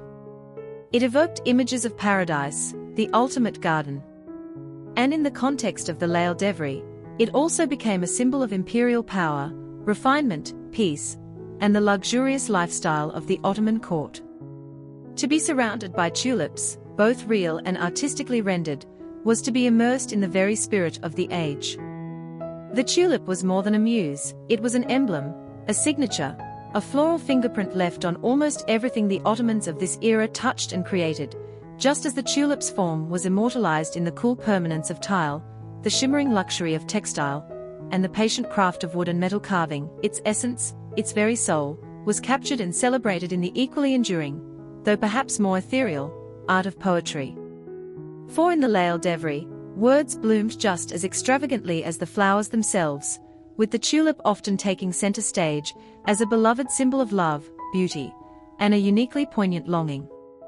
You can almost hear the soft murmur of verses drifting through those candlelit gardens we wandered, the poet's words adding another layer of enchantment to the scene. Poetry, you see, held a place of profound importance in Ottoman high culture. It wasn't just a niche hobby for a few sensitive souls, it was a respected art form, a vital means of expression, and a sophisticated social grace. Sultans themselves, including Ahmed III, who wrote under the poetic nom de plume Nesib, were often accomplished poets. Grand viziers, scholars, and indeed any member of the educated elite was expected to appreciate, if not compose, poetry.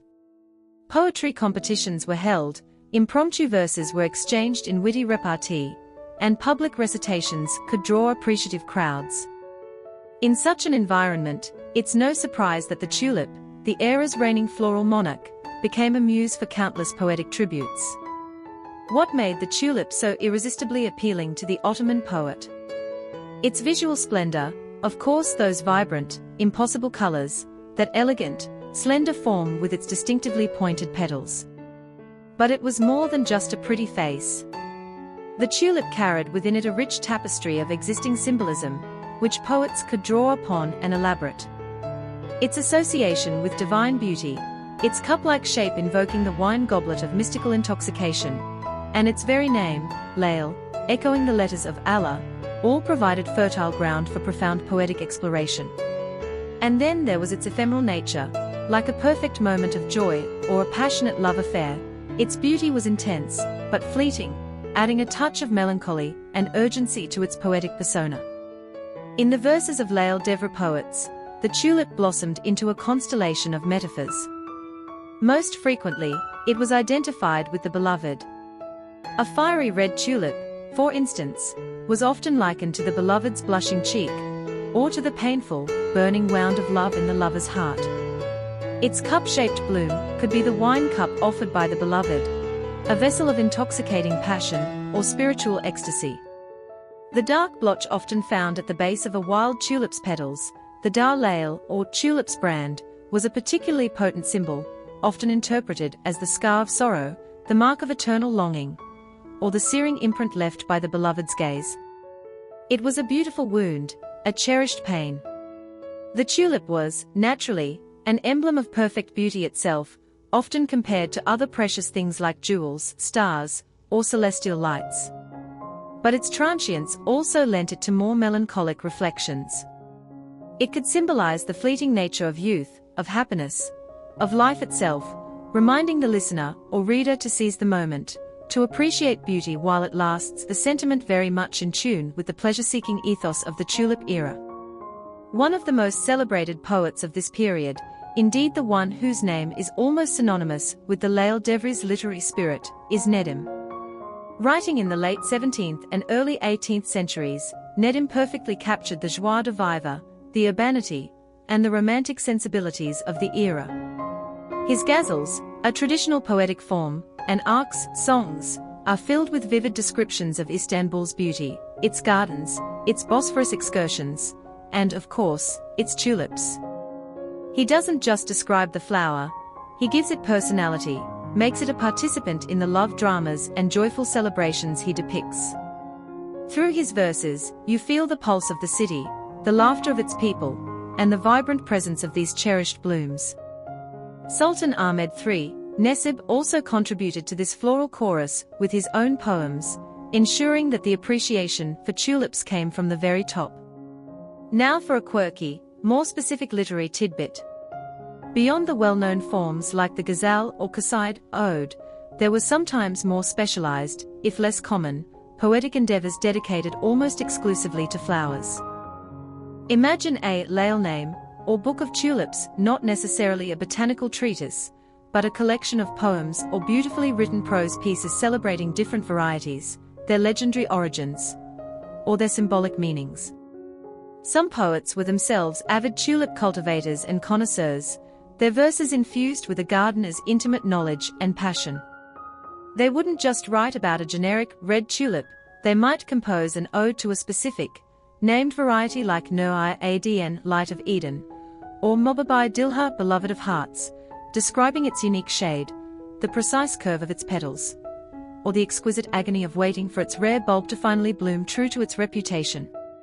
This adds another layer to the coveted bulb phenomenon, the desire to not only possess the flower, but also to capture its unique essence in verse. The extent to which these highly romanticized and often metaphorical descriptions of tulips in Lail Devra poetry directly influenced actual tulip breeding programs, did a poet's praise for an imaginary sky-blue tulip with diamond dew spur gardeners to try and create such a thing? Or whether they simply reflected already existing, perhaps now lost, unique varieties, is a fascinating area of debate among literary historians and horticultural scholars. It's likely a bit of both, a feedback loop where art inspired life, and life, in turn, provided new material for art. Whether certain extremely fantastical poetic descriptions, like a tulip that weeps tears of crimson dew for its lost love, the nightingale, or one whose petals hold the secrets of the seven heavens, refer to actual observable phenomena with rare tulip types, perhaps unusual guttation, or a particularly complex variegation, or are purely flights of poetic fancy, is a point of gentle literary discussion and interpretation. It's part of the fun, really, trying to decipher where botanical reality ends and poetic imagination takes flight. You can almost transport yourself to one of those refined gatherings we've spoken of, perhaps in a moonlit garden at Saadabad, or within a beautifully adorned pavilion at Topkapi. The air is soft, scented with flowers and beeswax from the candles. A musician plays a soulful melody on the tanbur. And then, a renowned poet, or perhaps even the Sultan himself, begins to recite. The words paint vivid pictures, comparing a particular tulip to a shy bride, a bold warrior, a cupbearer offering celestial wine, or a loyal friend. The listeners, many of whom are tulip enthusiasts themselves, would nod in appreciation, perhaps murmuring, "Ah, Yvette." Ah, yes, at a particularly apt metaphor, or a beautifully turned phrase. The poetry wasn't just entertainment. It deepened their appreciation of the flowers surrounding them, giving them new ways to see and understand their beauty. You'd have to be on your poetic A-game in such company. If the Sultan, gesturing towards a particularly magnificent bloom in his collection, perhaps a new variety named Sultan's Unrivaled Gaze, were to turn to you and casually ask you to say something appropriately beautiful about this, my latest floral triumph, you couldn't just mumble, "Well, Your Majesty, it's very pointy and rather red." Oh no. You'd need a metaphor involving stars, the tears of a mythical bird, the heartbreak of a legendary lover, or at least a celestial wine cup filled with the elixir of immortality, preferably all three, to truly impress and maintain your standing at court. The pressure to be poetically profound about petals must have been considerable. The language of flowers, already rich in Ottoman culture, found its most eloquent expression in the poetry of the Lail Devri. The tulip, with its myriad forms and colors, and its deep symbolic resonance, provided an inexhaustible source of inspiration. Through these poems, you don't just see the flower, you feel its emotional weight, its connection to the deepest human experiences of love, beauty, joy, and sorrow. The poetry of petals was an integral part of the tulip obsession, a way of ensuring that even when the blooms themselves had faded, their beauty and meaning would live on, preserved in the amber of perfectly chosen words. This poetic adoration, this deep, lyrical love for the tulip that echoed through the halls of Topkapi and the serene gatherings of the elite wasn't destined to remain confined solely within the Sultan's gaze, or the meticulously crafted verses of his court poets. Like a particularly vigorous tulip sending out runners, or perhaps like the latest courtly gossip whispered excitedly from one discerning ear to another, the passion for these blooms began to gracefully spill beyond the imposing palace gates. It took root in the grand city mansions and newly fashionable pleasure gardens of Istanbul's affluent citizens, transforming private spaces into miniature Edens of competitive floral beauty. You can easily imagine how this happened. In any hierarchical society with a vibrant court culture, the tastes and pastimes of the ruler and their inner circle invariably set the trend. If Sultan Ahmed III and his influential Grand Vizier, Nevzahurli Damat Ibrahim Pasha, were dedicating significant time, resources, and poetic praise to tulips, then naturally, any pasha, bey, or wealthy merchant with social aspirations and a patch of land would feel a compelling urge to follow suit. To not have a respectable display of tulips, perhaps even a few of the more talked-about varieties, in your own garden, would be akin to showing up to a modern celebrity party in last year's fashion, a subtle, yet keenly felt, social misstep. Keeping up with the floral Joneses, or rather, the Alis and Fatmas, became quite the thing. A key catalyst for this outward spread was the development of areas like Sadabad, located at the upper end of the Golden Horn. This was a mainstream historical fact of the Lail Devri, conceived by Ibrahim Pasha and embraced by Ahmed III. Sadabad was transformed from a marshy area into a magnificent pleasure complex. It featured an imperial summer palace, canals, bridges, and, of course, extensive gardens designed to showcase tulips and other flowers. But Sadabad wasn't just for the Sultan's exclusive use. It quickly became the fashionable resort for Istanbul's elite. Wealthy officials and dignitaries began to build their own lavish waterside mansions, known as yals, along the shores leading to Sadabad and in other scenic spots along the Bosphorus. And what was a primary feature of these new, elegant yalas? You guessed it, meticulously designed gardens, each vying to be a beautiful, if perhaps slightly smaller scale, echo of the imperial floral extravaganzas. Picture yourself invited to one of these yalas on a fine spring afternoon. You arrive by boat, the preferred mode of transport for these waterside residences. The mansion itself is light and airy, with large windows and spacious verandas designed to catch the breeze and offer stunning views. And stepping into its garden, you'd find a jewel box of horticultural treasures. While perhaps not possessing the sheer acreage of the Topkapi gardens, these private yola gardens would have been intensely cultivated, showcasing the owner's taste and wealth. There would be carefully chosen tulip varieties, perhaps displayed in ornate imported pots from Holland or China, or arranged in intricate parterres. Fountains would tinkle, shaded seating areas would invite leisurely conversation, and the air would be fragrant with blooms. These gardens became extensions of the yola's reception rooms, places to entertain guests, and subtly display one's connoisseurship in the all-important matter of tulips. This led to a certain amount of friendly, and sometimes not so friendly, competition. If word got out that a particular pasha had managed to acquire a bulb of the legendary morning's blush, or the much-whispered-about Sigh of Isfahan tulip, you can be sure his peers would be green with envy and perhaps redoubling their own efforts to secure an even rarer specimen. Gardeners with a known talent for cultivating tulips, especially the more temperamental varieties, found their skills in high demand, possibly being lured away from one wealthy household to another with promises of better pay or access to more exclusive bulbs. The bulb trade, which we'll delve into more specifically soon, began to cater to this burgeoning private market, with merchants and nurserymen cultivating and importing tulips to satisfy the growing demand from these affluent enthusiasts.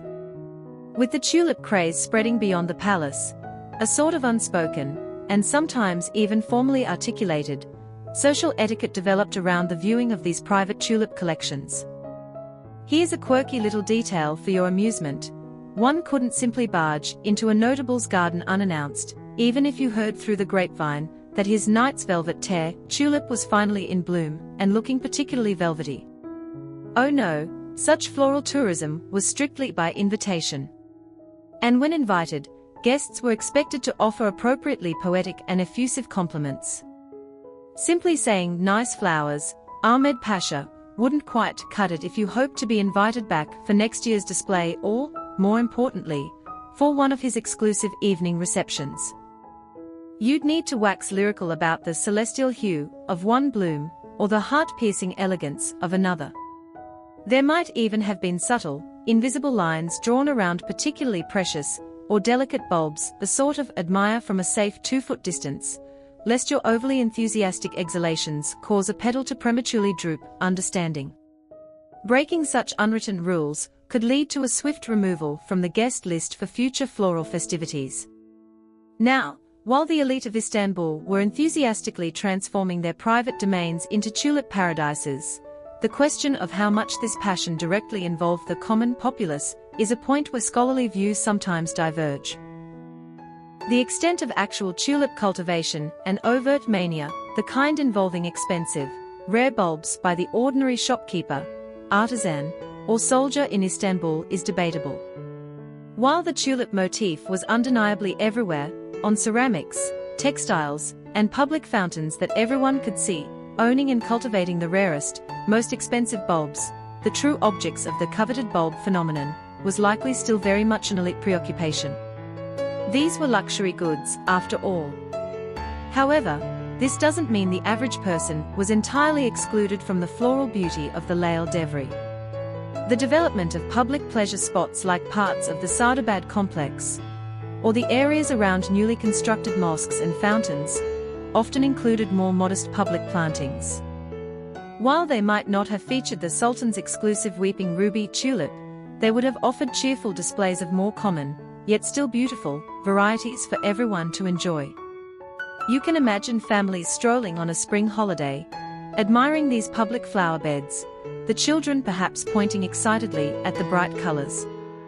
Whether the spillover effect of the elite's passion significantly impacted urban planning beyond these specific elite residential areas, or public beautification projects directly associated with the court is another area that historians discuss. Still, you can picture a sort of trickle-down aesthetic. Even if not everyone could afford a champion tulip bulb that cost more than their house, the general atmosphere of floral appreciation, the public celebration of gardens and natural beauty, likely had an influence.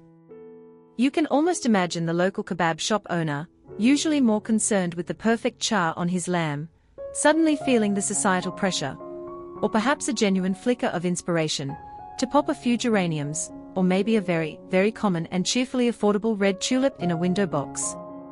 "My flame of the ordinary kitchen tulip," he'd proudly tell his customers, wiping grease from his hands. A bit of Lail Devri spirit for everyone, eh? This wider dissemination of tulip appreciation, moving from the exclusive imperial courts to the grand city mansions, and, in a more general sense, into the public consciousness, helped to solidify the tulip's reign over Istanbul.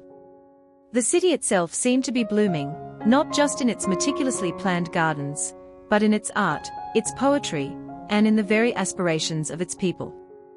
The passion was infectious, a beautiful contagion that painted the town in shades of crimson, saffron, and rose, ensuring that the Lail Devri wasn't just a palace affair, but an urban symphony with the tulip as its recurring, beloved leitmotif. As this passion for tulips elegantly spilled beyond the palace gates, festooning the gardens of Istanbul's elite with competitive blooms and inspiring lyrical poetic jewels, an inevitable question began to whisper on the Bosphorus breeze. A question as practical as it was profound: what, precisely, was a perfect tulip worth? And thus, you find yourself drawn from the perfumed air of the garden and the hushed reverence of the poetry salon into the intriguing, sometimes dizzying, economics of tulip bulb trading within the Ottoman capital during the Lail Devri. For when desire meets scarcity, a market, however peculiar, is sure to bloom. The insatiable appetite for rare and unique tulip varieties, those coveted bulbs with their poetic names and breathtaking beauty, naturally fueled a burgeoning demand. Remember those dagger-pointed petals, those near-black crimsons, those exquisitely feathered variegations. Each unique attribute added to a bulb's allure, And with only a limited supply of the most prized specimens available each season, the stage was set for some spirited financial activity. Collectors, connoisseurs, ambitious courtiers eager to curry favor or simply outshine their rivals all contributed to a climate where a small, unassuming bulb could transform into a significant financial asset. Now, you mustn't imagine a bustling stock exchange floor with brokers in fezzes shouting, "Buy a celestial ruby at 50 axe. Sell Sultan sigh before it droops." The Ottoman tulip market, especially when compared to the earlier, more infamous Dutch tulip mania of the 1630s, was generally a more refined, less frenetic affair, largely contained within the wealthier echelons of society. A mainstream historical fact is that while there wasn't the same kind of widespread, public speculative frenzy that gripped the Netherlands, a very real, and often expensive market for tulip bulbs did flourish in Istanbul.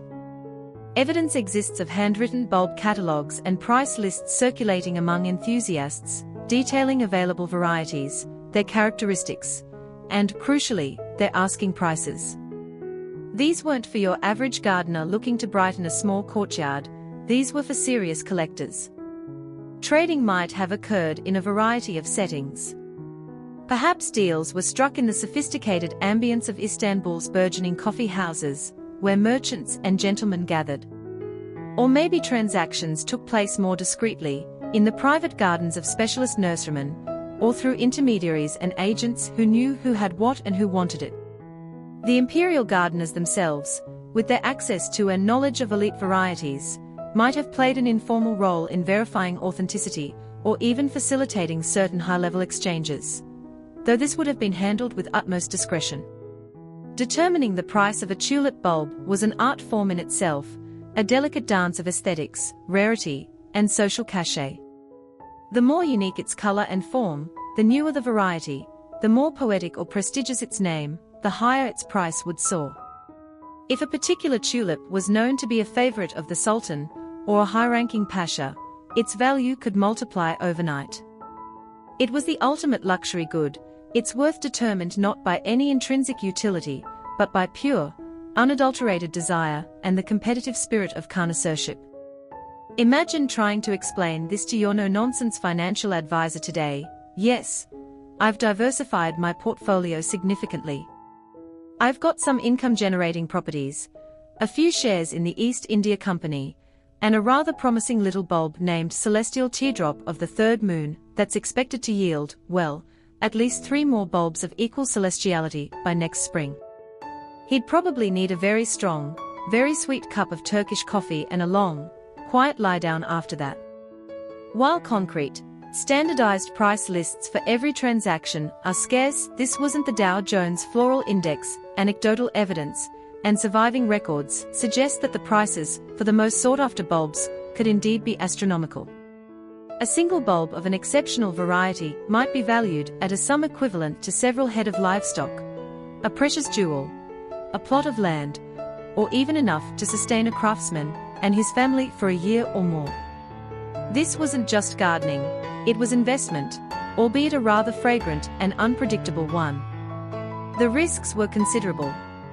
A prized bulb, purchased at enormous expense, might fail to bloom true to its reputation, fall prey to disease or pests, imagine the horror, or simply underperform, failing to produce the coveted offsets that would multiply one's investment. There was also the ever-present danger of theft for truly legendary bulbs, requiring careful guarding. Here's a quirky tidbit that illustrates the unusual nature of these high-value transactions. In the absence of a formal banking system geared towards such peculiar floral speculations, especially for the most eye-watering prices, payment wasn't always made in neat stacks of aksi, the Ottoman silver coin, or gold sultani. Some contemporary whispers and later accounts, though perhaps embellished with a touch of romanticism, suggest that truly exceptional bulbs, the horticultural crown jewels of their day, might have been exchanged for other high-value goods in a sophisticated form of barter.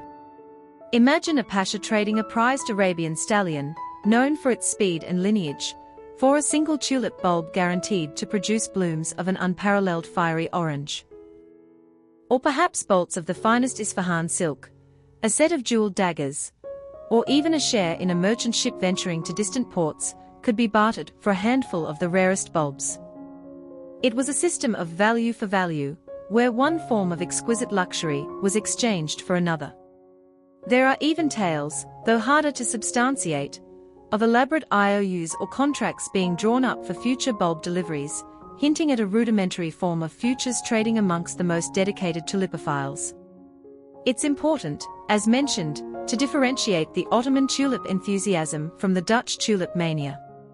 The true scale of the Ottoman tulip bubble, if it can even be definitively called that, especially when compared to the well-documented Dutch crisis, is often debated by economic historians.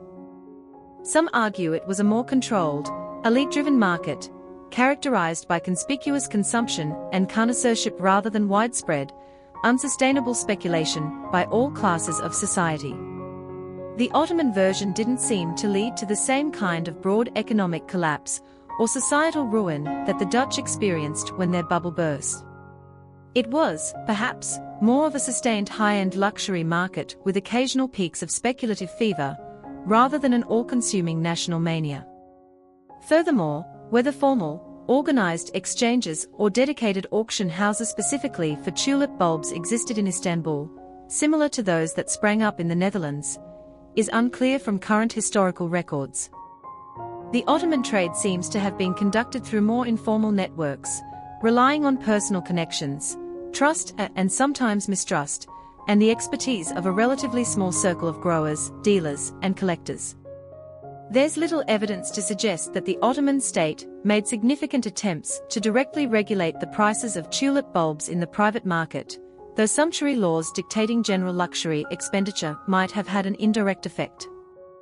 The primary concern of imperial authorities would likely have been maintaining the quality and exclusivity of the Sultan's own collections, and ensuring that imperial gardens had priority access to the finest new varieties. Authenticating a particularly rare or new variety might have fallen to trusted imperial gardeners or renowned connoisseurs, whose word could significantly impact a bulb's perceived value. Beyond the cold numbers and market dynamics, though, you can sense the human drama woven into the economics of the tulip's worth.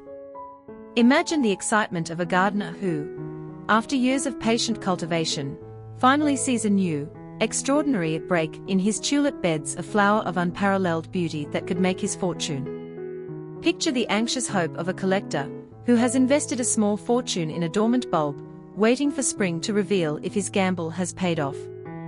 Envision the hushed negotiations, the careful examination of a bulb's tunic for any sign of disease, the thrill of acquisition, and the bitter sting of disappointment if a prized purchase failed to live up to its promise. There was undoubtedly room for deception, too. A less scrupulous dealer might try to pass off a common bulb as a rare treasure to an unsuspecting novice. The pursuit of the tulip's worth was a high-stakes game of beauty, desire, and finance, played out in the gardens and mansions of a city utterly besotted with a flower. While the elite of Istanbul were deeply engrossed in the fragrant economics of tulip trading, perhaps calculating the potential appreciation of a celestial sire bulb, or debating the merits of exchanging a prize-winning racehorse for a ruby tear of impeccable form, not every soul in the sprawling Ottoman capital was necessarily swept up in this floral fervor with quite the same uncritical glee. Beyond the glittering garden parties, the moonlit illuminations, and the poetic odes that celebrated this petal-centric universe, you begin to hear other, fainter murmurs, if you listen closely. These are the whispers of discontent, the societal concerns, and the quiet critiques regarding what some saw as the era's increasingly opulent, perhaps even frivolous, and certainly very expensive floral pursuits. It's easy to imagine, isn't it? While one part of the city was awash in luxury, commissioning ever grander pleasure palaces and spending small fortunes on ephemeral blooms, another part of Istanbul, and indeed the wider empire, faced the more mundane, and often harsh, realities of daily life. A mainstream historical fact is that periods of intense courtly extravagance in many societies often coexist with underlying social and economic pressures. Inflation could still bite, taxes still needed to be paid, often to fund the state's various needs, which didn't entirely vanish even with peace in Europe, And not everyone benefited directly from the prosperity that seemed to flow so freely within the gilded circles of the Lail Devri. From where did these voices of discontent emanate? Some of the most articulate, if perhaps carefully veiled, criticism likely came from certain religious conservatives, or more austere Islamic scholars. They might have looked upon the escalating expenditure on worldly pleasures, the lavish nighttime festivals, the passionate pursuit of tulips simply for their beauty, the adoption of some Western European fashions and customs, as a worrying slide into decadence. Such indulgence, they might argue, was contrary to the more sober and pious values they espoused, a distraction from the true path, and perhaps even an unwelcome imitation of foreign, non-Muslim ways. Their sermons, while perhaps not directly naming the Sultan's favorite flower as the root of all evil, might have lamented the general turn towards ostentation and the neglect of more spiritual or charitable concerns. Then there were the traditionalists, those who perhaps yearned for the more martial glories of past Ottoman eras. They might have viewed the Lail Devri's emphasis on poetry, gardens, and refined leisure as a sign of the empire growing soft, losing its warrior spirit, becoming effeminate in its preoccupations.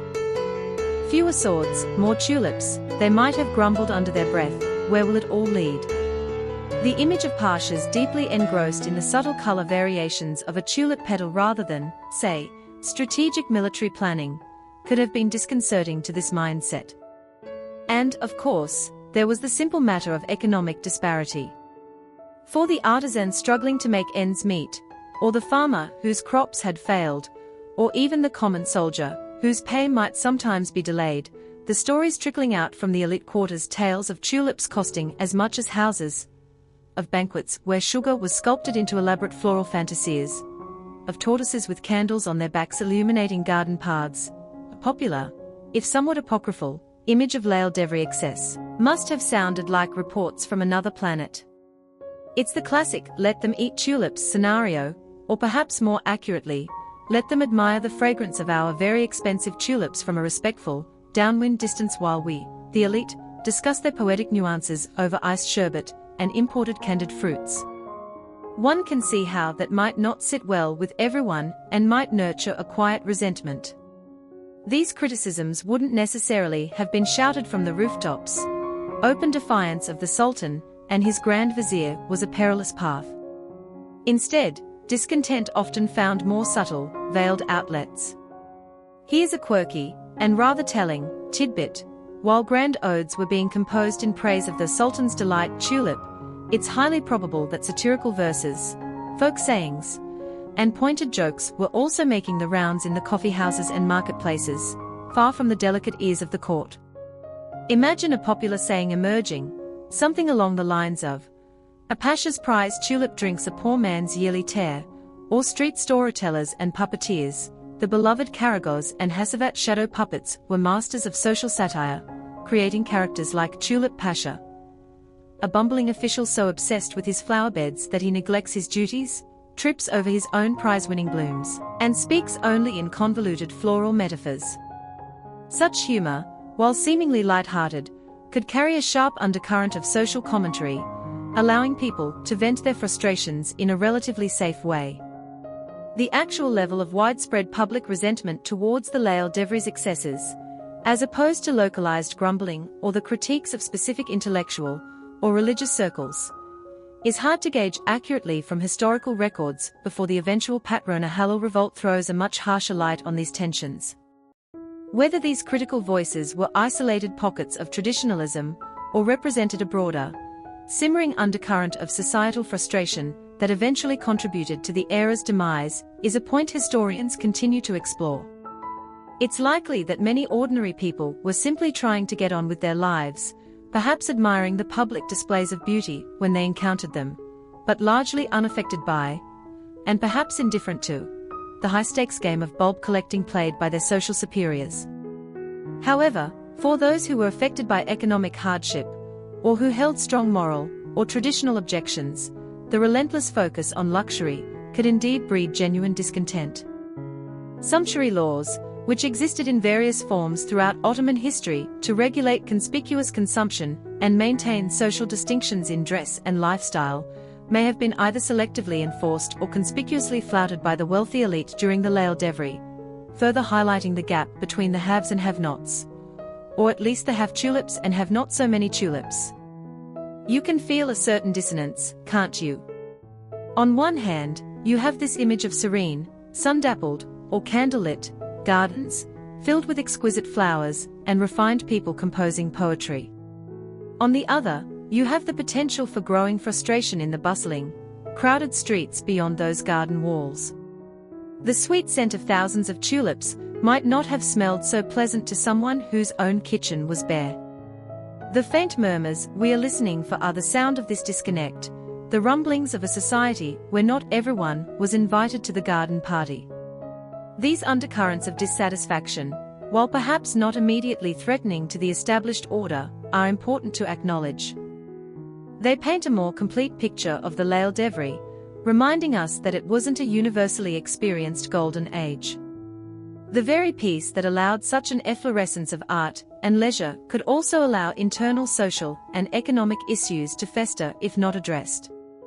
The dazzling beauty of the tulips, in a way, might have inadvertently highlighted the shadows in other corners of the empire. And as history often teaches, faint murmurs, if ignored for too long, have a tendency to grow into louder, more insistent voices, sometimes even into a roar. For now, though, they remain mostly whispers, a subtle counterpoint to the dominant melody of floral celebration, while those faint murmurs of discontent may have swirled in the city's crowded alleyways and bustling coffee houses, largely unheard or perhaps deliberately unheeded within the perfumed serenity of the elite gardens. Another group of individuals was far too engrossed in their own quiet, earthy concerns to pay them much mind. These were the skilled hands that coaxed such breathtaking beauty from the soil, the often unsung artisans of the L'Isle d'Evry, whose patient labor underpinned the entire spectacular floral edifice, the gardeners. Let's step away for a moment from the pashas penning poetry and the sultans dreaming of floral paradise, and delve into the gardener's gentle, though often profoundly demanding, toil. These are the underrepresented figures whose dedication truly made the tulip era bloom. Who were these individuals, these custodians of the coveted bulbs? Within the imperial system, the most visible, though still largely behind the scenes, were the bostanks, members of the bostank ochre or corps of gardeners. Now, this was a remarkably diverse outfit, a mainstream historical fact that often surprises people. The bostanks weren't just snipping roses and planting tulips, their responsibilities were incredibly varied. They were indeed charged with maintaining all the palace grounds, including the vast imperial vegetable gardens that supplied the palace kitchens, but they also served as palace guards, firefighters, and even the Sultan's personal boatman, rowing his imperial caique on the Bosphorus. Imagine a job description today: wanted, strong individual, good with oars and fire hoses, excellent swordsman, and, oh yes, must have a delicate touch with highly temperamental, extremely valuable tulips. During the L'Isle d'Evry, however, within this corps, there would have undoubtedly been highly specialized teams focusing almost exclusively on floriculture, particularly the cultivation of the prized tulips that so obsessed their imperial master. These imperial gardeners would have had a distinct hierarchy, from apprentices learning the rudiments of soil and seed, to master gardeners possessing decades of accumulated wisdom. Beyond the palace walls, as the passion for tulips spread to the grandioles and city mansions of the wealthy elite, so too did the demand for skilled private gardeners. A pasha aspiring to rival the imperial displays, or at least make a respectable showing in the unofficial Tulip League, couldn't rely on luck and good intentions. He needed someone with expertise. These gardeners might have been recruited from the ranks of former bostanks, or perhaps they were individuals who had developed a reputation for horticultural prowess in their own right, their skills passed down through families or honed through years of practical experience. And then there were the nurserymen, the commercial growers who cultivated bulbs specifically for sale, ranging from more common varieties for general garden beautification to those who specialized in the rarer, more speculative end of the market. The skills and knowledge possessed by these gardeners were considerable, a blend of art, science, as understood at the time, and sheer green-thumbed intuition. Their understanding of cultivation techniques was paramount. They knew the secrets of preparing the perfect soil, not too heavy, not too light, with the right balance of nutrients, perhaps enriched with well-rotted manure or specific types of sand or loam. They understood the precise planting depths required for different tulip bulbs, the critical importance of proper drainage to prevent rot, and the nuances of watering enough to sustain life, but not so much as to drown their precious charges. They would have had their own methods for pest control, perhaps using natural deterrents known from folk wisdom, or meticulously handpicking any unwelcome critters from the leaves and petals. Remember those tweezers? The art of propagation was especially crucial for the rare and valuable varieties. A single bulb of a new break, or an expensive import, was a significant investment. The gardener's ability to encourage that bulb to produce healthy offsets, new baby bulbs that would grow to replicate the parent, was key to increasing a collection, and, for commercial growers, their profits. This required patience and a delicate hand, knowing just when and how to separate the offsets without damaging either them or the mother bulb. And imagine the sheer botanical knowledge required. We talk of prized, named varieties, but there were hundreds, if not thousands, of them circulating during the L'Isle d'Evry. A master gardener would need to be able to identify many of these, understand their specific characteristics, their growth habits, and perhaps even their lineage. They were living encyclopedias of tulip lore. Beyond just growing the tulips, these gardeners were often responsible for the overall design and maintenance of the pleasure gardens. They understood how to combine tulips with other spring flowers like hyacinths, narcissi, and fritillaries to create harmonious compositions, how to use trees and shrubs to frame vistas, and how to ensure a succession of bloom throughout the season. Let's try to picture a hypothetical day in the life of an imperial gardener at Topkapi during the peak of the tulip season. You'd be up well before dawn, perhaps, to inspect the beds in the cool morning air, checking for any signs of troubled or wilting leaf, a pest, a bud that's not opening as it should. You'd supervise the careful watering, ensuring each section received just the right amount. There would be meticulous weeding, as no unsightly intruders were permitted to compete with the floral aristocrats. If a heat wave was predicted, you might oversee the rigging of temporary awnings to shield the most delicate blooms from the harsh midday sun. All this under the immense pressure of knowing that your work was constantly under the discerning eye of the Sultan, his courtiers, and a host of critical connoisseurs. Imagine the stress. Your ultimate boss is literally the Sultan of the Ottoman Empire, and he's really into his tulips. If that prize-winning celestial teardrop develops an unsightly aphid infestation just before the Grand Vizier's poetry reading in its honor, it's not just a bad day at the office. It's a potential horticultural crisis that could, at the very least, lead to a very stern glare over the imperial spectacles and perhaps a demotion to weeding the palace cabbage patch. As for their tools, beyond those famous delicate tweezers for petal primping, they would have used a range of implements, many of them likely simple but effective, perhaps handmade by local blacksmiths or carpenters, and passed down through generations of gardeners. Small, specialized hoes for weeding in tight spaces, beautifully crafted copper or earthenware watering cans with fine roses for gentle sprinkling, sharp knives for dividing bulbs or taking cuttings, trowels, and dibbers of various sizes. It's also whispered in horticultural folklore, and here's a quirky tidbit for you, that some of the most revered master gardeners of the L'Isle d'Evry had their own closely guarded secret concoctions or rituals for ensuring the success of their prized blooms.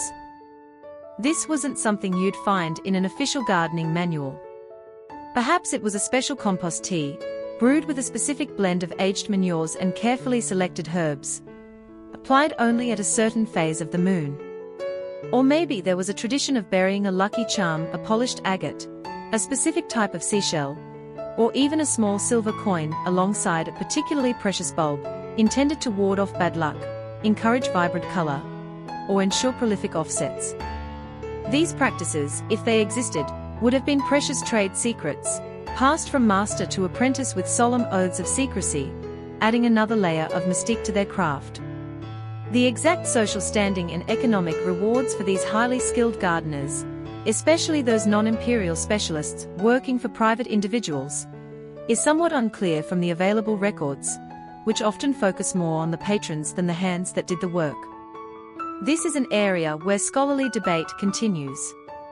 While an imperial bostank had a defined rank and income within the palace system, the status of a freelance tulip maestro is harder to pin down. Their expertise was undoubtedly crucial to the era's floral obsession, and one imagines that a gardener, with a reputation for consistently producing magnificent blooms or cultivating rare varieties, would have been well compensated and highly respected within their sphere.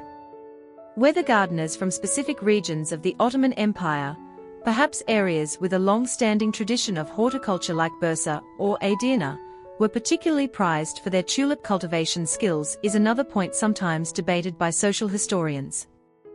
What is undeniable is the gentle toil itself, the sheer dedication, the endless patience, the deep, almost intuitive connection to the rhythms of the natural world that these individuals must have possessed. Their work was the quiet, often invisible foundation upon which the entire dazzling spectacle of the L'Isle d'Evry's tulip cult was built.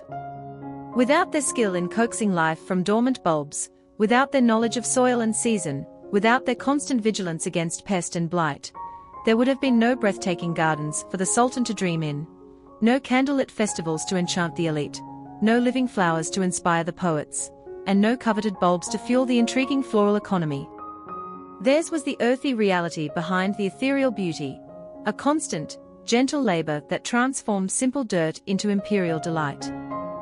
The gentle toil of those dedicated gardeners, their hands shaping the very landscapes of the L'Isle d'Evry, continued day by day, season by season, bringing forth floral beauty with unwavering patience. Their world was one of soil, water, sunlight, and the quiet miracle of a bulb unfurling its hidden splendor. But even as new tulip varieties stretched their perfect petals towards the Istanbul sky in the imperial gardens and the grandiolas of the elite, other, less beautiful, developments were taking root in the wider empire, developments that no amount of horticultural skill could prune away. You begin to sense a subtle shift in the atmosphere now, a dimming of that vibrant, celebratory glow, as the tulip era, for all its refined pleasures and artistic achievements, slowly, almost imperceptibly at first, approaches its twilight. Those faint murmurs of discontent we listened for earlier, the whispers of criticism from religious conservatives, the grumblings over economic disparities, the resentment of what some saw as the court's excessive extravagance, these did not simply fade away. If anything, they began to coalesce, to find common cause, to grow a little louder, a little more insistent. The dazzling surface of the L'Isle d'Evry, with its endless garden parties and poetic tributes to flowers, perhaps made the underlying cracks in the societal fabric all the more apparent to those not directly benefiting from its glitter. Specific grievances began to accumulate, like tinder waiting for a spark. While the empire enjoyed a period of relative peace with its major European rivals, there were still costly, and not always successful, military campaigns on other fronts, particularly against Persia. These required resources, and those resources often came from taxes that weighed heavily on certain segments of the population. There were accusations, too, of corruption and cronyism, with critics pointing fingers at the long and powerful tenure of Grand Vizier Ibrahim Pasha, suggesting that he and his favorites were enriching themselves while others struggled. The stark contrast between the opulent lifestyle of the court and the hardships faced by ordinary citizens, or even by disgruntled elements within the military like the Janissaries, whose pay might be in arrears or whose traditional importance felt diminished, became increasingly difficult to ignore. Sultan Ahmed III and his Grand Vizier, once hailed as architects of a peaceful, cultured age, might now have begun to appear, in the eyes of some, as increasingly detached from the everyday realities of the empire. Their deep immersion in the world of pleasure palaces, intricate fountain designs, and the endless pursuit of the perfect tulip, while charming to us in retrospect, could have been interpreted by critics as a sign that they were neglecting the more serious business of state. The very symbols of the L'Isle d'Evry, the pleasure kiosks, the lavish entertainments, the almost fanatical devotion to flowers started to become targets for this growing dissatisfaction. And then, in September of 1730, the spark finally ignited the tinder. This is a major historical fact. The Lael Devri came to a sudden, dramatic, and rather messy end with the outbreak of the Patrona Halal rebellion. Patrona Halal himself was a rather unexpected figure to lead such a momentous upheaval. He was an ethnic Albanian, a former janissary, who had reportedly also worked as a street vendor and a bathhouse attendant, hardly a member of the established political elite. Yet, he became the rallying point for a diverse coalition of the disgruntled. The rebellion started small, a protest by a handful of janissaries and artisans in the markets of Istanbul, initially decrying high taxes and the perceived injustices of certain officials. But it quickly gained momentum. Disaffected soldiers, unemployed labourers, zealous religious students, and ordinary citizens fed up with perceived corruption and extravagance flocked to Patrona Halal's banner. Their initial demands focused on the dismissal and punishment of unpopular officials, chief among them Grand Vizier Ibrahim Pasha, who was seen as the embodiment of the era's excesses and its problems. Now, here's a quirky and rather telling detail about the rebellion, something that underscores how intertwined the Lael Devri's identity was with its floral passions and luxurious constructions. The rebels didn't just demand political heads roll, they reportedly took out their fury on some of the most visible symbols of the Tulip era's luxury.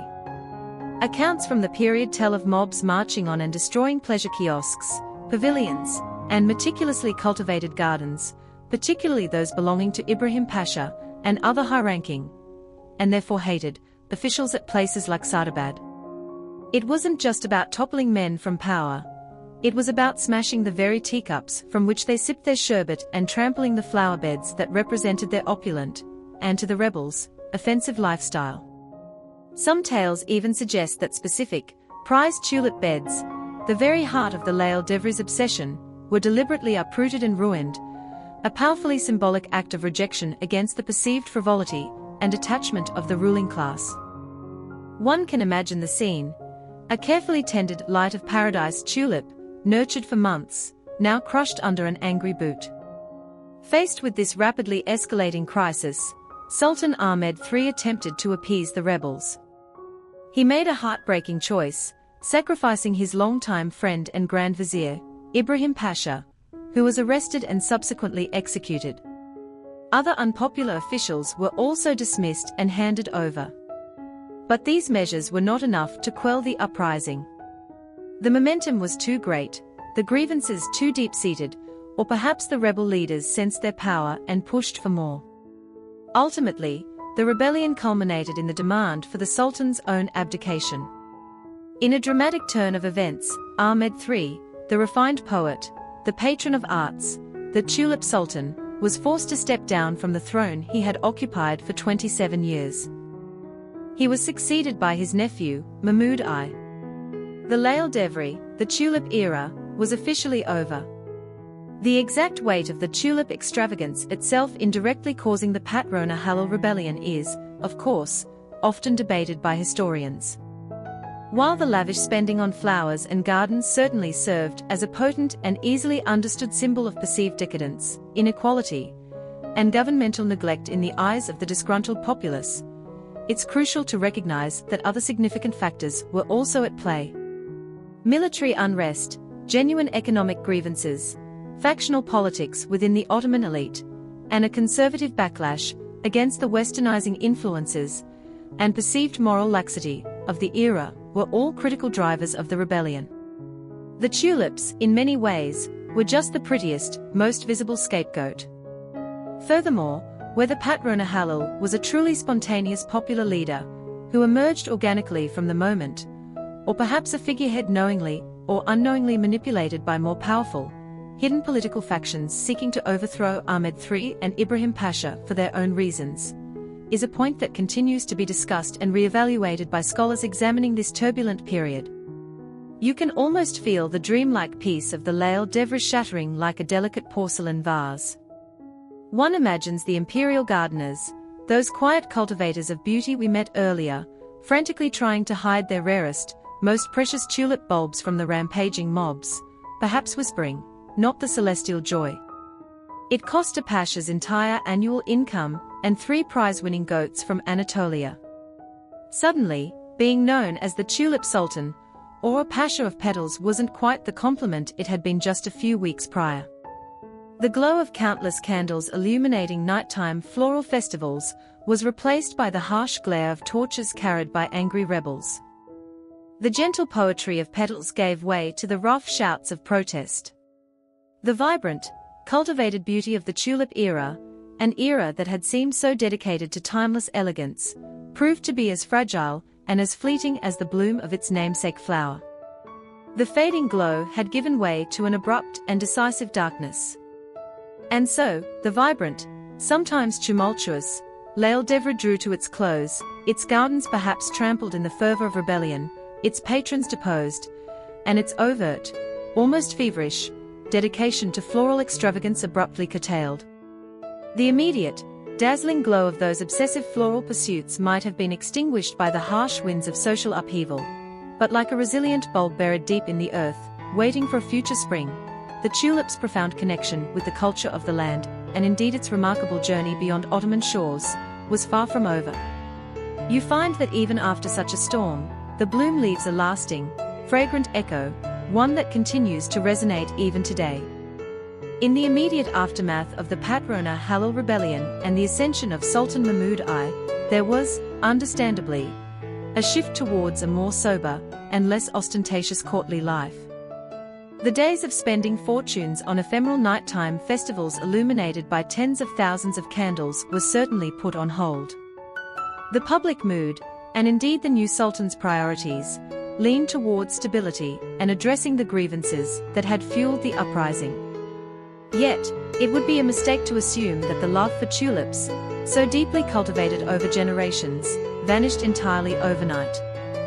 The most extreme excesses were curbed, yes, but the appreciation for gardens, for flowers, and for the tulip as a symbol of beauty and refinement, had become too ingrained in the cultural fabric to be completely eradicated. It simply became a quieter, more private affection, perhaps, less about public display and more about personal solace and aesthetic pleasure.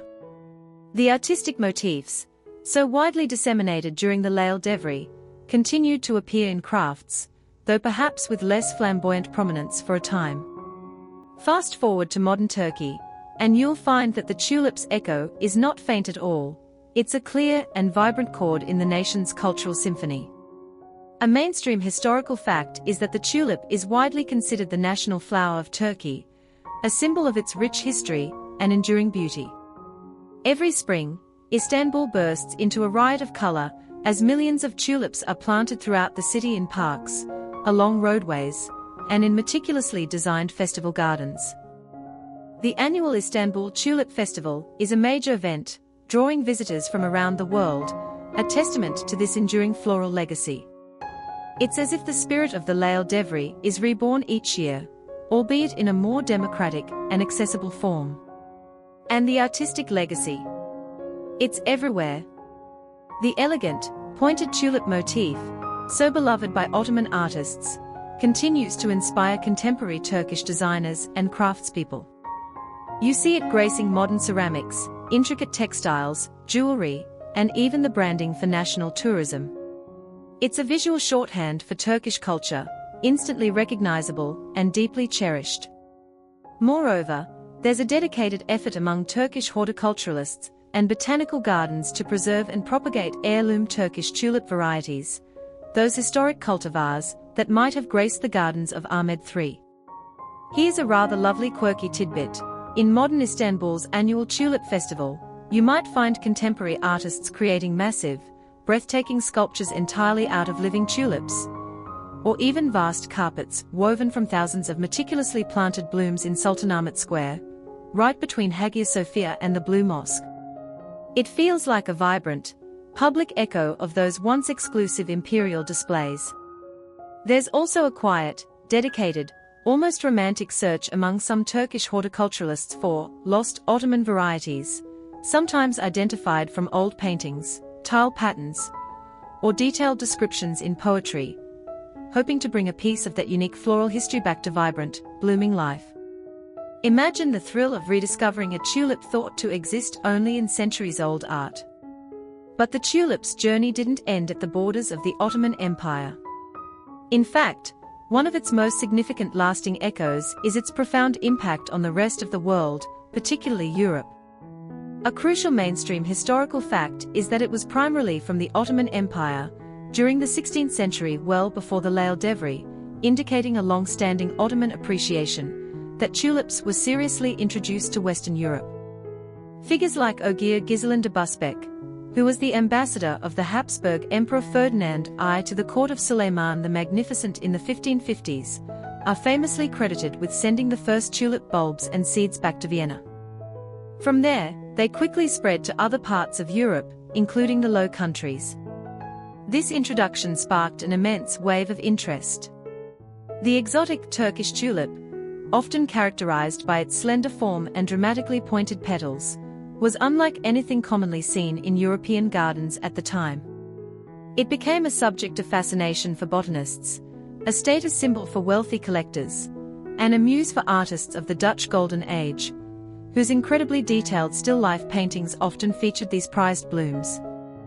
And this European fascination, as many of you will know, famously spiraled into the Dutch tulip mania of the 1630s, a period of wild speculation where single bulbs of rare varieties fetched astronomical prices before the market spectacularly crashed. It's a rather amusing thought: the Ottomans had their refined, elite tulip fever, while the Dutch took it to a whole new level of widespread, frenzied financial speculation. It's like the tulip went on a wild gap year to Europe, became an international celebrity, got caught up in some rather dramatic financial headlines, and kind of forgot to write home to its more sedate Ottoman parents. But its DNA, its essence, its origin as a cherished bloom of the East, still carries that ancient, sophisticated lineage. The exact path of every significant Ottoman tulip variety to various parts of Europe is, naturally, not perfectly documented. While figures like Busbecq played a key role, many informal exchanges through merchants, travelers, and diplomats likely contributed to the spread, making the full horticultural family tree a wonderfully complex puzzle for historians to piece together. Furthermore, whether the specific Ottoman tulip philosophy, the deep poetic symbolism, the particular aesthetic ideals of the Lail Devri, the way tulips were integrated into a whole lifestyle of refined pleasure, directly influenced early European garden design and floral appreciation beyond the mere introduction of the flower itself, is an area where garden historians find varying degrees of connection and ongoing discussion. Today, tulips are cultivated and adored across the globe, from the fields of the Netherlands to gardens in North America, Asia, and Australia. Thousands of varieties exist, in almost every imaginable color and form. Yet, many of these can trace their ancestry back to those wild species that first bloomed on the steppes of Central Asia, and were later nurtured in the gardens of Persia and the Ottoman Empire. The Ottoman Sultan's peculiar obsession, his Lail Devri, was a crucial chapter in this global journey, a period that amplified the tulip's beauty, embedded it deeply in art and culture, and helped propel it onto the world stage. So, as we reflect on the Lail Devri, it's more than just a tale of extravagant floral fancy, or a curious historical footnote. It's a story about the enduring human fascination with ephemeral beauty, the power of a simple flower to inspire art, poetry, and even economic frenzies. It's a reminder of the intricate ways cultures interact and influence one another, with a passion cultivated in Istanbul eventually blooming in gardens thousands of miles away. The tulip, in its quiet, elegant way, stands as a beautiful symbol of this interconnectedness, its petals holding echoes of ancient migrations, imperial dreams, artistic fervor, and a love for beauty that transcends time and borders. The glow of the tulip era may have faded within its own historical context, but the light it cast on this one particular flower continues to illuminate gardens, and perhaps even our sleepy thoughts, around the world. And so, our journey through the Ottoman Sultan's peculiar, passionate, and utterly captivating obsession with tulips gently comes to a close for tonight. We've wandered from the windswept steppes where the first wild tulips defiantly bloomed, through the meticulously planned imperial gardens of Topkapi, shimmering under moonlight, and countless candles. We've glimpsed the coveted bulbs that fueled desires and emptied purses, and listened to the poetic verses that sought to capture their fleeting, perfect beauty. We saw how this floral muse permeated every art form, and how the gentle, patient toil of unknown gardeners brought these dreams to life. We even touched upon the faint murmurs of discontent that simmered beneath the surface of this refined age, and witnessed the dramatic twilight as the L'Isle d'Evry itself faded into history. But as we've just discovered, the story of the tulip, and the echoes of that passionate era, didn't truly end there. It continued, and continues still, in the spring festivals of modern Istanbul, in the artistic motifs that still speak of its Ottoman heritage, and in gardens all across the world that unknowingly owe a little debt to those ancient sultans and their profound love for this one special flower. Now, as these images and stories begin to soften and blend in your mind, allow yourself to drift with them. Let the details become less important, like individual petals gently detaching and floating on a calm breeze. Perhaps you can picture a vast, quiet garden at dusk, the vibrant colors of the day slowly surrendering to the soft grays and blues of twilight. The air is cool and still. The last of the songbirds are settling for the night. The duties of the day, like the bustling activities of an imperial court, have all been set aside. There is only the peace of the closing day, the quiet satisfaction of a story told, and the gentle invitation of sleep. Allow any lingering thoughts to become as light as those tulip petals, to drift away, leaving your mind clear and calm. Feel the support beneath you, the comfort of your surroundings, and the natural rhythm of your own breath, slowing, deepening, easing you further into tranquility. There are no more facts to remember, no more historical figures to recall, only the gentle, soothing sensation of letting go. The gardens are all asleep now, resting under a velvet sky, waiting for a new dawn that you don't need to attend to.